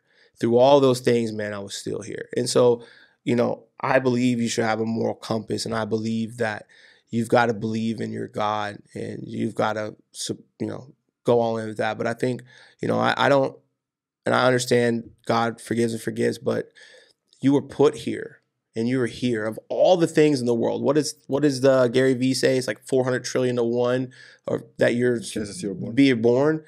What else do you want from them, man? At what point do you start becoming grateful for what the big guy upstairs gave you and start fucking doing something with it? At what point do you stop asking for things and start doing things, right? I know for me, man, and that's why I say it does whatever, because I don't want to put this is the only way to do it, right? But if you believe in something, and if you believe in what you believe in, whoever that higher power is, we are here for a reason. We were picked to be humans. It's no, see, we're talking about kids, how a child is born, can't see, doesn't know anything, and within 5 minutes knows how to go to the mom's breast milk because it dropped. Like that's not normal, okay? Like that somebody pretty special built this. I like to go out to Vegas and go in the mountains out to Red Rock, and I look at this and I go, oh my God. I'm hiking up for 2 hours out of breath, and I think I'm at the top of the mountain, and I look back and I'm like, I didn't do shit. Who made this, right? Somebody made, right? And so I just say, like, look at your body. It's so complicated. With the hormones, with everything. Everything. That's impossible. That's just a coincidence. Exactly, right? And the way things align. And so I think for me, I get tired. I feel like we live in, and this come out wrong and probably will. People always take things the wrong way. People use, religion as a crutch. Mm-hmm. And I think here's why. If I say something to you and I call you out, right? This is why I always laugh that people find Jesus in a jail cell. Because people won't call you out if you put God or Jesus behind it, because that's forgiven. So if I screw up and I go, well, I'm giving it to the Lord, I'm going to do X, Y, Z, people aren't going to call you out, right? I have people around me. I'm like, man, you're posting about religion and you're going to church and you're out cheating on your family. You're out drinking every night. You're not living up to your full potential, but you're posting that. And why won't anyone call you out on it? Because they're afraid if I call you out on it, I'm calling out your religion. But I'm not. I'm calling you out, right? So people use this stuff as a crutch, right? You do need to leave it up to God. You do need to believe, and you do need to, and make your mistakes, own up to them, and move on. But stop using it as, what more do you want, right? Like for me, I would say if you could pick any word, and whether it be thankful, grateful, I'm so grateful for this life. I'm so grateful for the good. I'm so grateful for the bad. Somebody put me through things, right, to be able to come out on this other side and be the father I'm supposed to be. I'm so grateful for it. I'm beyond grateful. But how many times do I say, I pray I get this? Like, look how many tools I was giving. I need to utilize them. And yes, all the credit, right? All the credit in the world. Because you can't do it without that. You wouldn't be here. But so many people use it as a crutch. And it's like, what more do you want, man? You got the opportunity. Like, think about this now. Like, we have that, like this. Think about the opportunity, man. Met each other through mutual friends on Instagram. And I'm sitting here in California doing a podcast with you. To me, that's just crazy. It's cool. Like, that's why I'm so thankful for that. I get to meet a great person who's a great father and sit on this podcast when I'm here with my wife. What more do I ask for? Like, what more do I want? I'm like, I have it all here. It's up to me to utilize the tools. And so it is. I get that a lot. So this might sound wrong, but when I write those out, I'm not thinking of that. And I get it all the time. People are like, you should do something with like church and men's group. And it's not that I'm yes or no, it's any of that. And it's like, we talked about at the beginning, do this podcast for the misfits, right? Yeah. Everything I do, I try to create for people that maybe didn't have the opportunities. There's a lot of us out there that were dealt a bad hand. Let's call it what it is. We got shitted on, whether it be, right? How many people are in other countries that don't have running water? How many people, like, you can't do the things we're able to do here in America? We talk about how America's so bad. I mean, go live somewhere else and see what happens. Go see what other people's families are going through in war-torn country and murder and everything else, man. There's some crazy stuff that's going on out there, and we're blessed and privileged to live here, right? We have a golden opportunity. But look, there are some people inside this golden opportunity that got dealt a bad hand, and their entire life they've been told they couldn't do it, They've been told they were nothing, and they've been told they'll never achieve shit. I want to help those people. And I want to be able to create an environment and maybe a platform that people that didn't get an opportunity, we get one. And we can do something with our lives, right? And so it's funny though, but this gets brought up a lot. Like there's people that I work out with. We do our workout group in the morning. So every day at 6 a.m., 6 days a week, we meet in my house, in my garage. It's a full gym, right? 2-car garage, and we cold plunge, we dry sauna, we do a full workout, about 45 minutes. And at the very end, we do a good word. And some guys in the group read scripture, and we talk about experiences and things in life. Maybe we're overcome, struggling with whatever, but it's a good word after every workout. And share that stuff, because the other side, they're vocal about this shit. Yeah, they're going on stage, they perform with the Satan outfits and all that stuff. They do that. And we have to be more vocal. And it's sickening, man. And we do that stuff, and we do it from a place of that.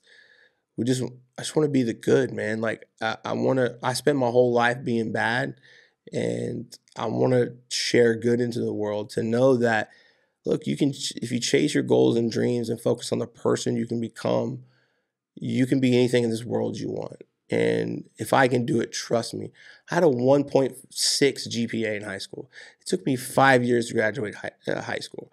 I made stupid decisions my entire life. I was a 35-year-old man-child driving Uber Eats because I wasn't man enough to afford for my family, because I made dumb decisions. And my pregnant wife was having to work full-time, and I was having to take my son with me to work every day because I couldn't afford daycare. I had to build myself out of that. If I can do it, I promise you, anyone in the world can do it, because I'm not special, right? I'm just a kid that believed in himself, believed in my goals and dreams, and won't quit at anything. There's a lot of things you can say about me, but a quitter's not one. And I'm going to fight, I'm going to scratch, I'm going to claw, and I'm going to do what I need to do to get there. And guess what? I want to take everyone with me. It's only lonely at the top if you don't take people with you. You can take people with you. Why would you not want to share? I get the greatest joy in life out of watching people win alongside me. Like, I had a guy reach out to me today. He goes, man, I'm so thankful to work for you. And I'm like, you spelled with wrong. We're all in this together, man. I don't believe that anyone works for me. I work for them, and we're in this together. And so, you know, I think a lot of that does. And, you know, maybe it's what I was sent here to do, right? And I really firmly believe is like, look, I had to go through all that stuff and that pain and that trauma because nobody else could handle it. I could handle it. And I had to learn from those to be able to tell these stories that there's some dark shit out there, and life is going to kick you. It's going to punch you. And when you're down, it's going to stomp on your face, but you got to get back up and you got to keep going. And life is going to take you out again, and you keep going. And I think I believe that I get tried in life because I can handle it, and there's other people that couldn't. And a lot of people think it's a burden. Like, for instance, I had someone the other day tell me, I don't know how you deal with all these employees. Like, they call you and they complain. And I go, because here's the deal. I have a lot of shit going on in my life. Man, look, I laugh. I go, I have more issues than a magazine stand, right? Like, I got plenty of issues. But I just choose to not focus on problems. I focus on solutions, right? When somebody calls me with a challenge, they don't care what mood I'm in. They just want some help.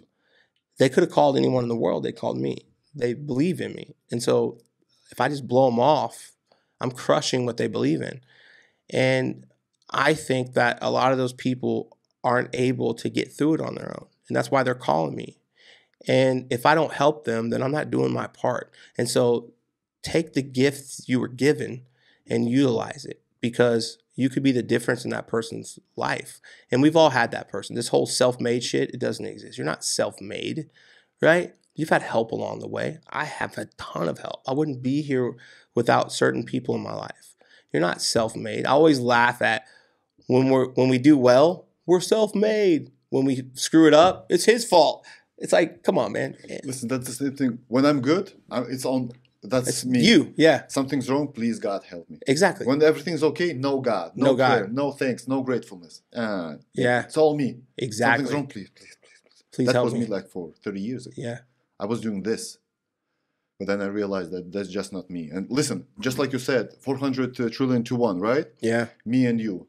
So I'm so happy, I'm so glad that you're sitting in front of me and not with the needle sticking out of your veins. Yeah. And there were high chances of you doing that shit.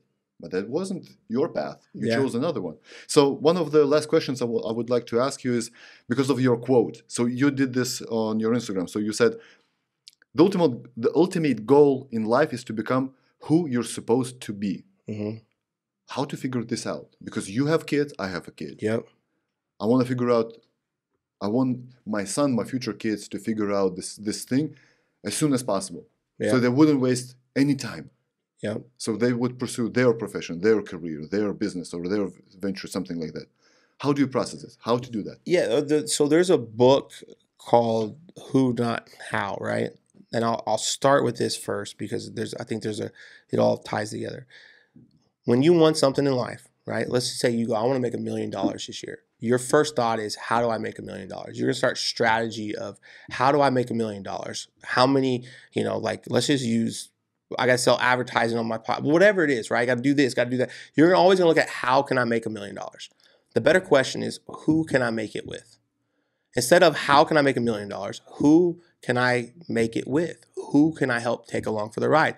Who can I help and they can help me, right? Like it's who. And so in life, and I had this realization, I would say probably in the last year of life is about who you become. It's the ultimate journey of who you're going to become, right? And how do you get there? It's the question, like, how do you understand that? Well, you're never going to know what you want in life until you know who you are. And we don't want to talk to that, right? I spent my entire life running from my trauma. I spent my entire life, and look, I've had some messed up stuff, right? So my brother killed himself. My aunt had a kid in rough childhood who lived with us. He was like my brother forever. I actually thought he was my brother until he passed away. He killed himself, right, when I was 13. Traumatized me. I still think about it almost every day, right?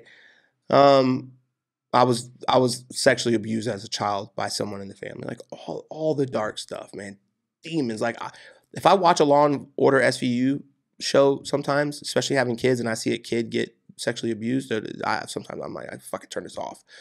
I wake up sometimes 3 or 4 nights a week with, oh my God, like it's that, right? And I'm 41 years old. This happened when I was young. But I ran from that. It didn't happen. I got to go to therapy to talk about it, which I believe talking about it is a form of it. But we look to solve for it to go away. We think when something bad happens to us that we should block it out or that we're going to get over it. Guess what, man? You don't ever get over it. What you do is you meet that motherfucker head on. There's a monster inside of you. There's a monster inside of me. That monster's different for everybody, right? Mine is trauma and demons that cause me to retaliate on people, that cause me to sometimes want to hurt people because of when pain's been inflicted on me, that's all I know. I had to talk to that person. All right, man, let's talk about this. Who are you? This is me. I'm Dustin Gutkowski, man. I was a white trash kid that grew up in a trailer park. I don't know my fucking dad, man. My mom was a train wreck. And guess what? I was a train wreck. I had this happen to me. I had that happen to me. It sucks. It hurts. But guess what? Do I let it beat me or do I beat it? I know you're inside there. I know you are. Well, we'll help. You're going to meet the new Dustin. And I'm going to be bigger than this. And I know that it's there. And I know that it's always there. But I'm going to keep it inside. And I'm going to learn to control it. I'm going to learn to talk to it. I'm going to be like, what makes me tick? What things that make me excited? Because we're always taught you got to do things you don't want to do, right? And that's true. To get things you want, you have to do things you don't want to do. But to me, there should be an asterisk there. You got to know what you want. We spend our life not knowing what we want. And I truthfully don't think that people have a work ethic problem. I don't think they have a talent problem. I think they don't know what they want problem. Mm-hmm. So if you tell me, hey, Dustin, like right now I don't drink. There's vodka in here. I'm not drinking that. You need to. It's part of the show. Hey, bro, I'm not doing that. You're not going to convince me to drink that. I don't care what happens, and I'm not going to. And if you tell me to go walk somewhere to pick something up and I don't want that thing, I'm not going to do it. I'm going to make every excuse in the book.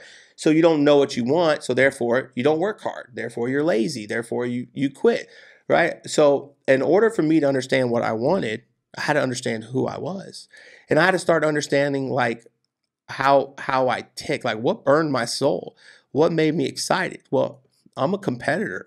I'm a I love to compete at the high. Like, I love competition, dude. It burns my soul. But we're taught not to be that way, right? Like, you're taught you shouldn't be emotional. I'm highly emotional and wildly competitive. So why not do something that fueled that, like being an entrepreneur? But I had to learn that, Dustin, you're a highly emotional person. Okay? That's not always good. That's that person inside there. What are you going to do to control it? So when you're aware that you're emotional, you almost like feel it coming on. When somebody says something to you, you're like, what? And then you catch yourself. So for me, it was like, okay, these emotions come on. You know that person's in there. Relax, let it come, then let's move on. And so I spent time talking to myself. And people tell you, oh, you're crazy if you talk back. It does. It tells me, Justin, what burns your soul? Look, man, I don't care what society thinks of me. I don't care what anyone thinks of me. I don't care what you think. I want to be a father and a family guy first and foremost. I don't want to go on trips with random friends from high school. I don't want to. I want to go with my family. I want to build a company that I can help other people build themselves up. I want to build a company that focuses on people, not business, right? You focus on the people and they'll come. That's what excites me. It truly excites me. And then I want to bury all the competition. I'm on that Jordan Kobe stuff. If you compete against with me, I want you to rethink your life choices. I want you to reconsider why you thought you could compete with me. And I want to be so you know that there's no doubt that I'm the best, right? And if you beat me, I'll be the first one to shake your hand because I know how hard you work. I'm a competitor, and all those things excite me. So I wanted to create an environment where I could do that. And so what I did was I talked to myself, and then I go, okay, I envision who I want to be. And so I understand the long-term game. What does a $1 billion CEO look like? Right? What does that person do? Is he healthy? Does he work out? Does he have friends? What are his hobbies? What does he do? I talk about that.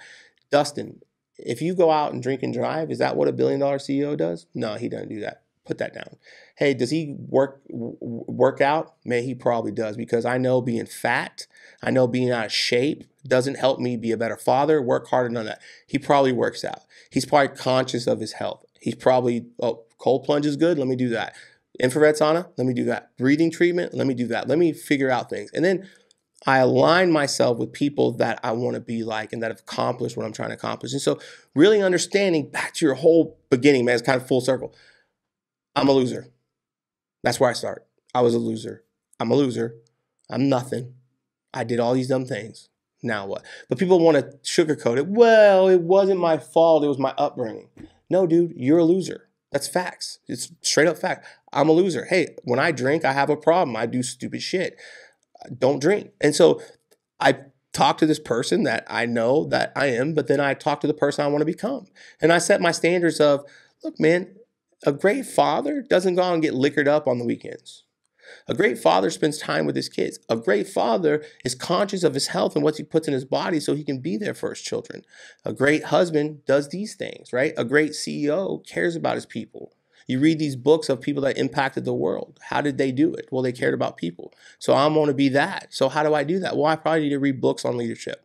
I probably need to listen to podcasts on leadership. I need to listen to reels, whatever it is. I'm going to listen to those things and envision myself that person. And so what talking to myself and figuring out who I was allowed me to say, you know what? This is what I want.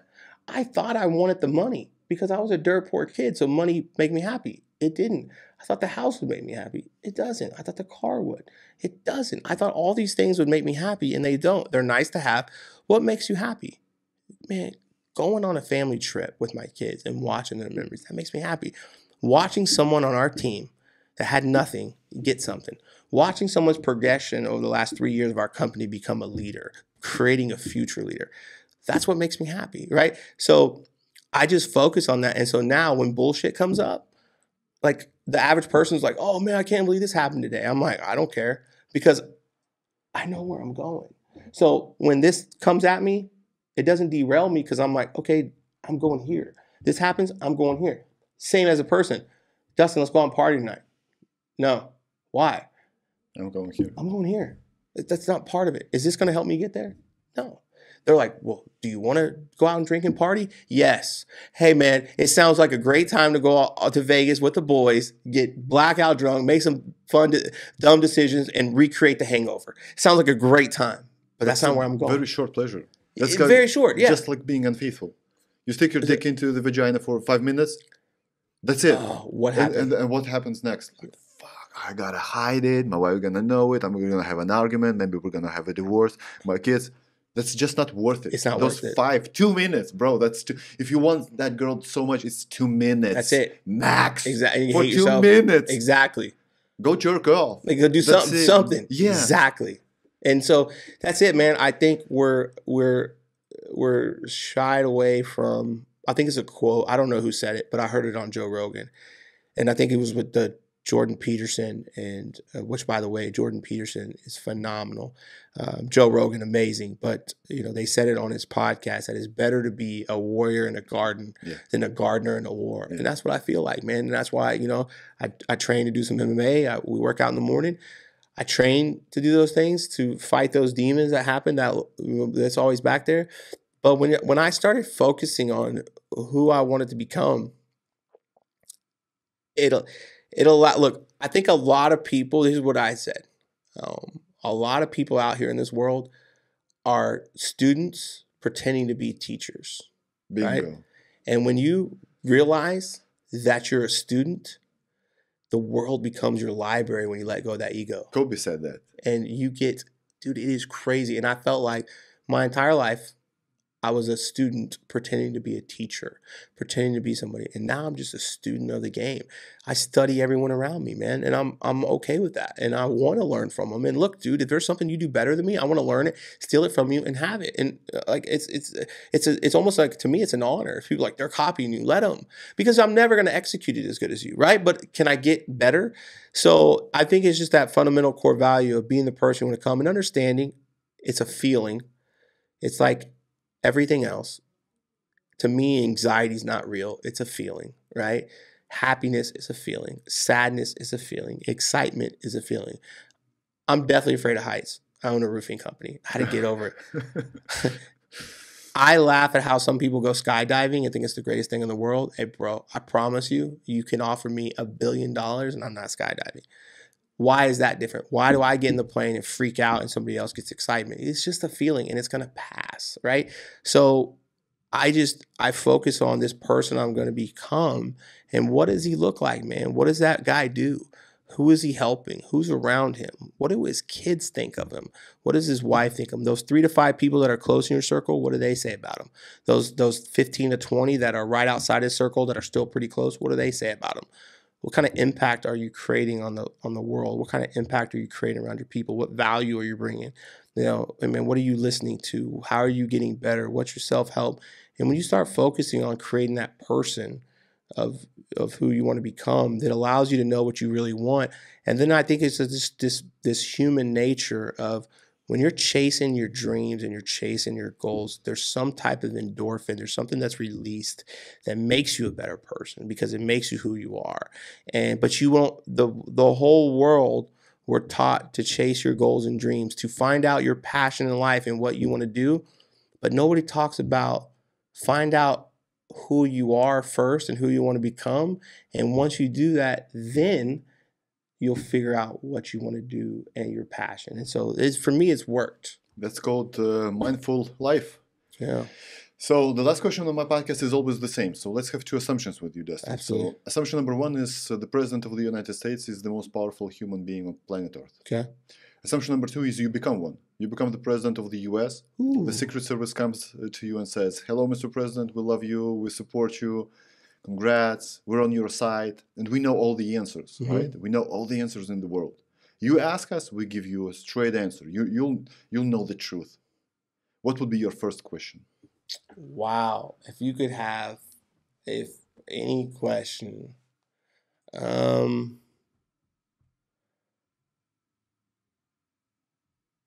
man, there's so many that you try to get in down this rabbit hole of cure cancer. Yeah. It'd have to be something with people. When you see, I would say, and I don't know why, but can we cure cancer? Oh, really? Yeah. Out of 30 podcasts, that's the first time someone asks this. You know why? I got into a debate the other day with somebody that has a substance problem, and they said it was disease. And I said, no, a disease is that little girl is diagnosed with cancer and she goes through chemo. You making a choice to put a needle or a bottle in your arm, whatever, that's not a disease, bro. That's a choice. And you got hooked to it. I don't know. I think because you hear the conspiracies that we could cure it, but it's a money business. It's a multi-billion-dollar a year industry. And so, and I know it's maybe sound cliche, but if I could change something like that, I would, because so many people suffer from it every year. Because I think somebody I actually put this on my vision board this year about influence and impact, and I thought, MLK, like I think about, for me, he's probably one of the most powerful, most influential people, and the reason I say that is he influenced so many people, and still to this day, in a time of pure hatred. Yeah. He was so hated by people just for the color of his skin, but yet he never wavered from it. And he went through all that hate and all that judgment. He fought the hate with love. Injustice. And it was just so powerful to me that in a time that he was able to do that. And to me, that's real impact. And I want to create that kind of legacy one day. And I just think if I could ask that with the government, because again, we could go down a rabbit hole of government and corrupt and all that stuff all day, but that's just something that I've always wondered, like, do we really have the ability to cure it outside of what we do? And if we do, man, let's fix it, because how many lives are devastated by that forever? I feel like it's one of the biggest things we can do, because takes more lives than probably anything. Bro, you can prevent it. Just you can. Don't ban, but be more mindful with the fast food, with all the drugs, with the alcohol, all that stuff. That's the biggest prevention. Absolutely. Just don't eat that shit. But the food is so bad in the U.S. It's terrible. But you see people at a young age get like these cancerous tumors. That's what I mean. It's like.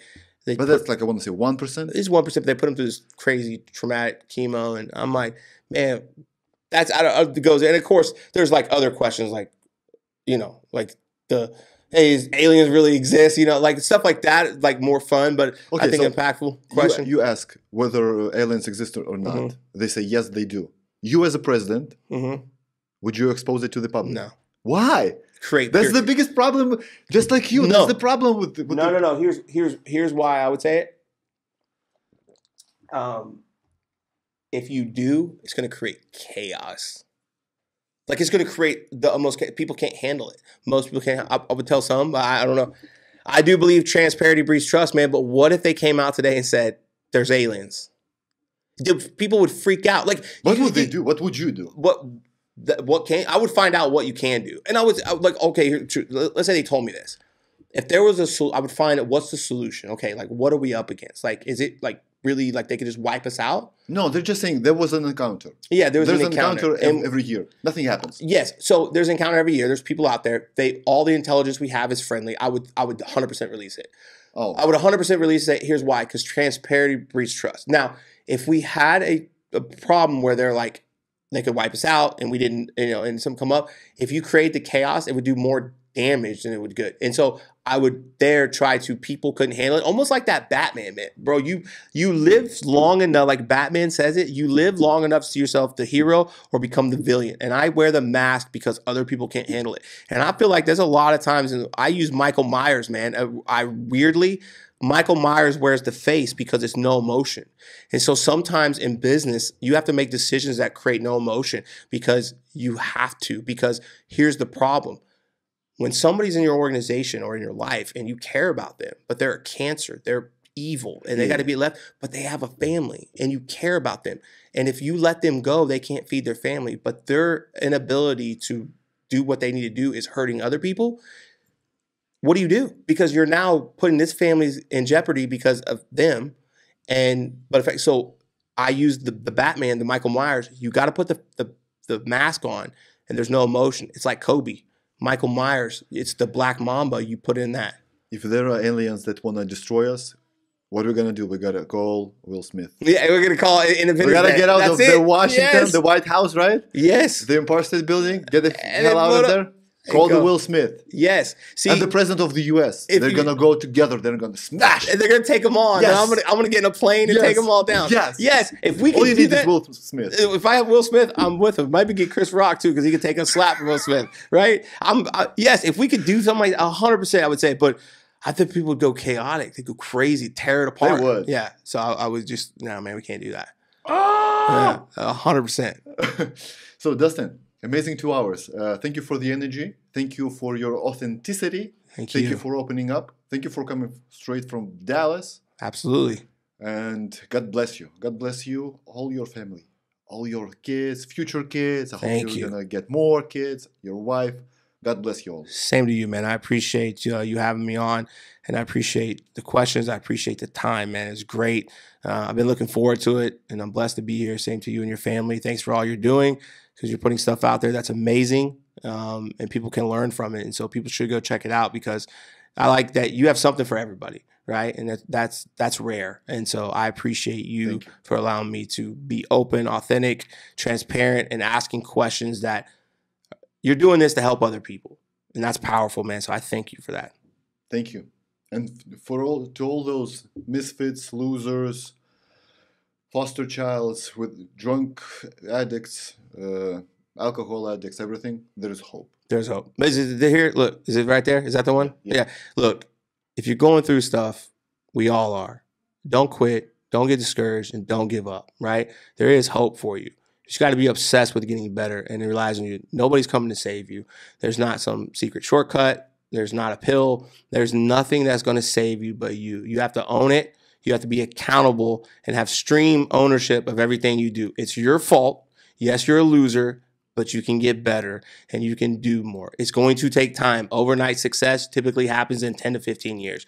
But I promise you, the only way you're never going to get what you want is if you quit and you give up. So don't do it. Just keep going. Amen. Thank you.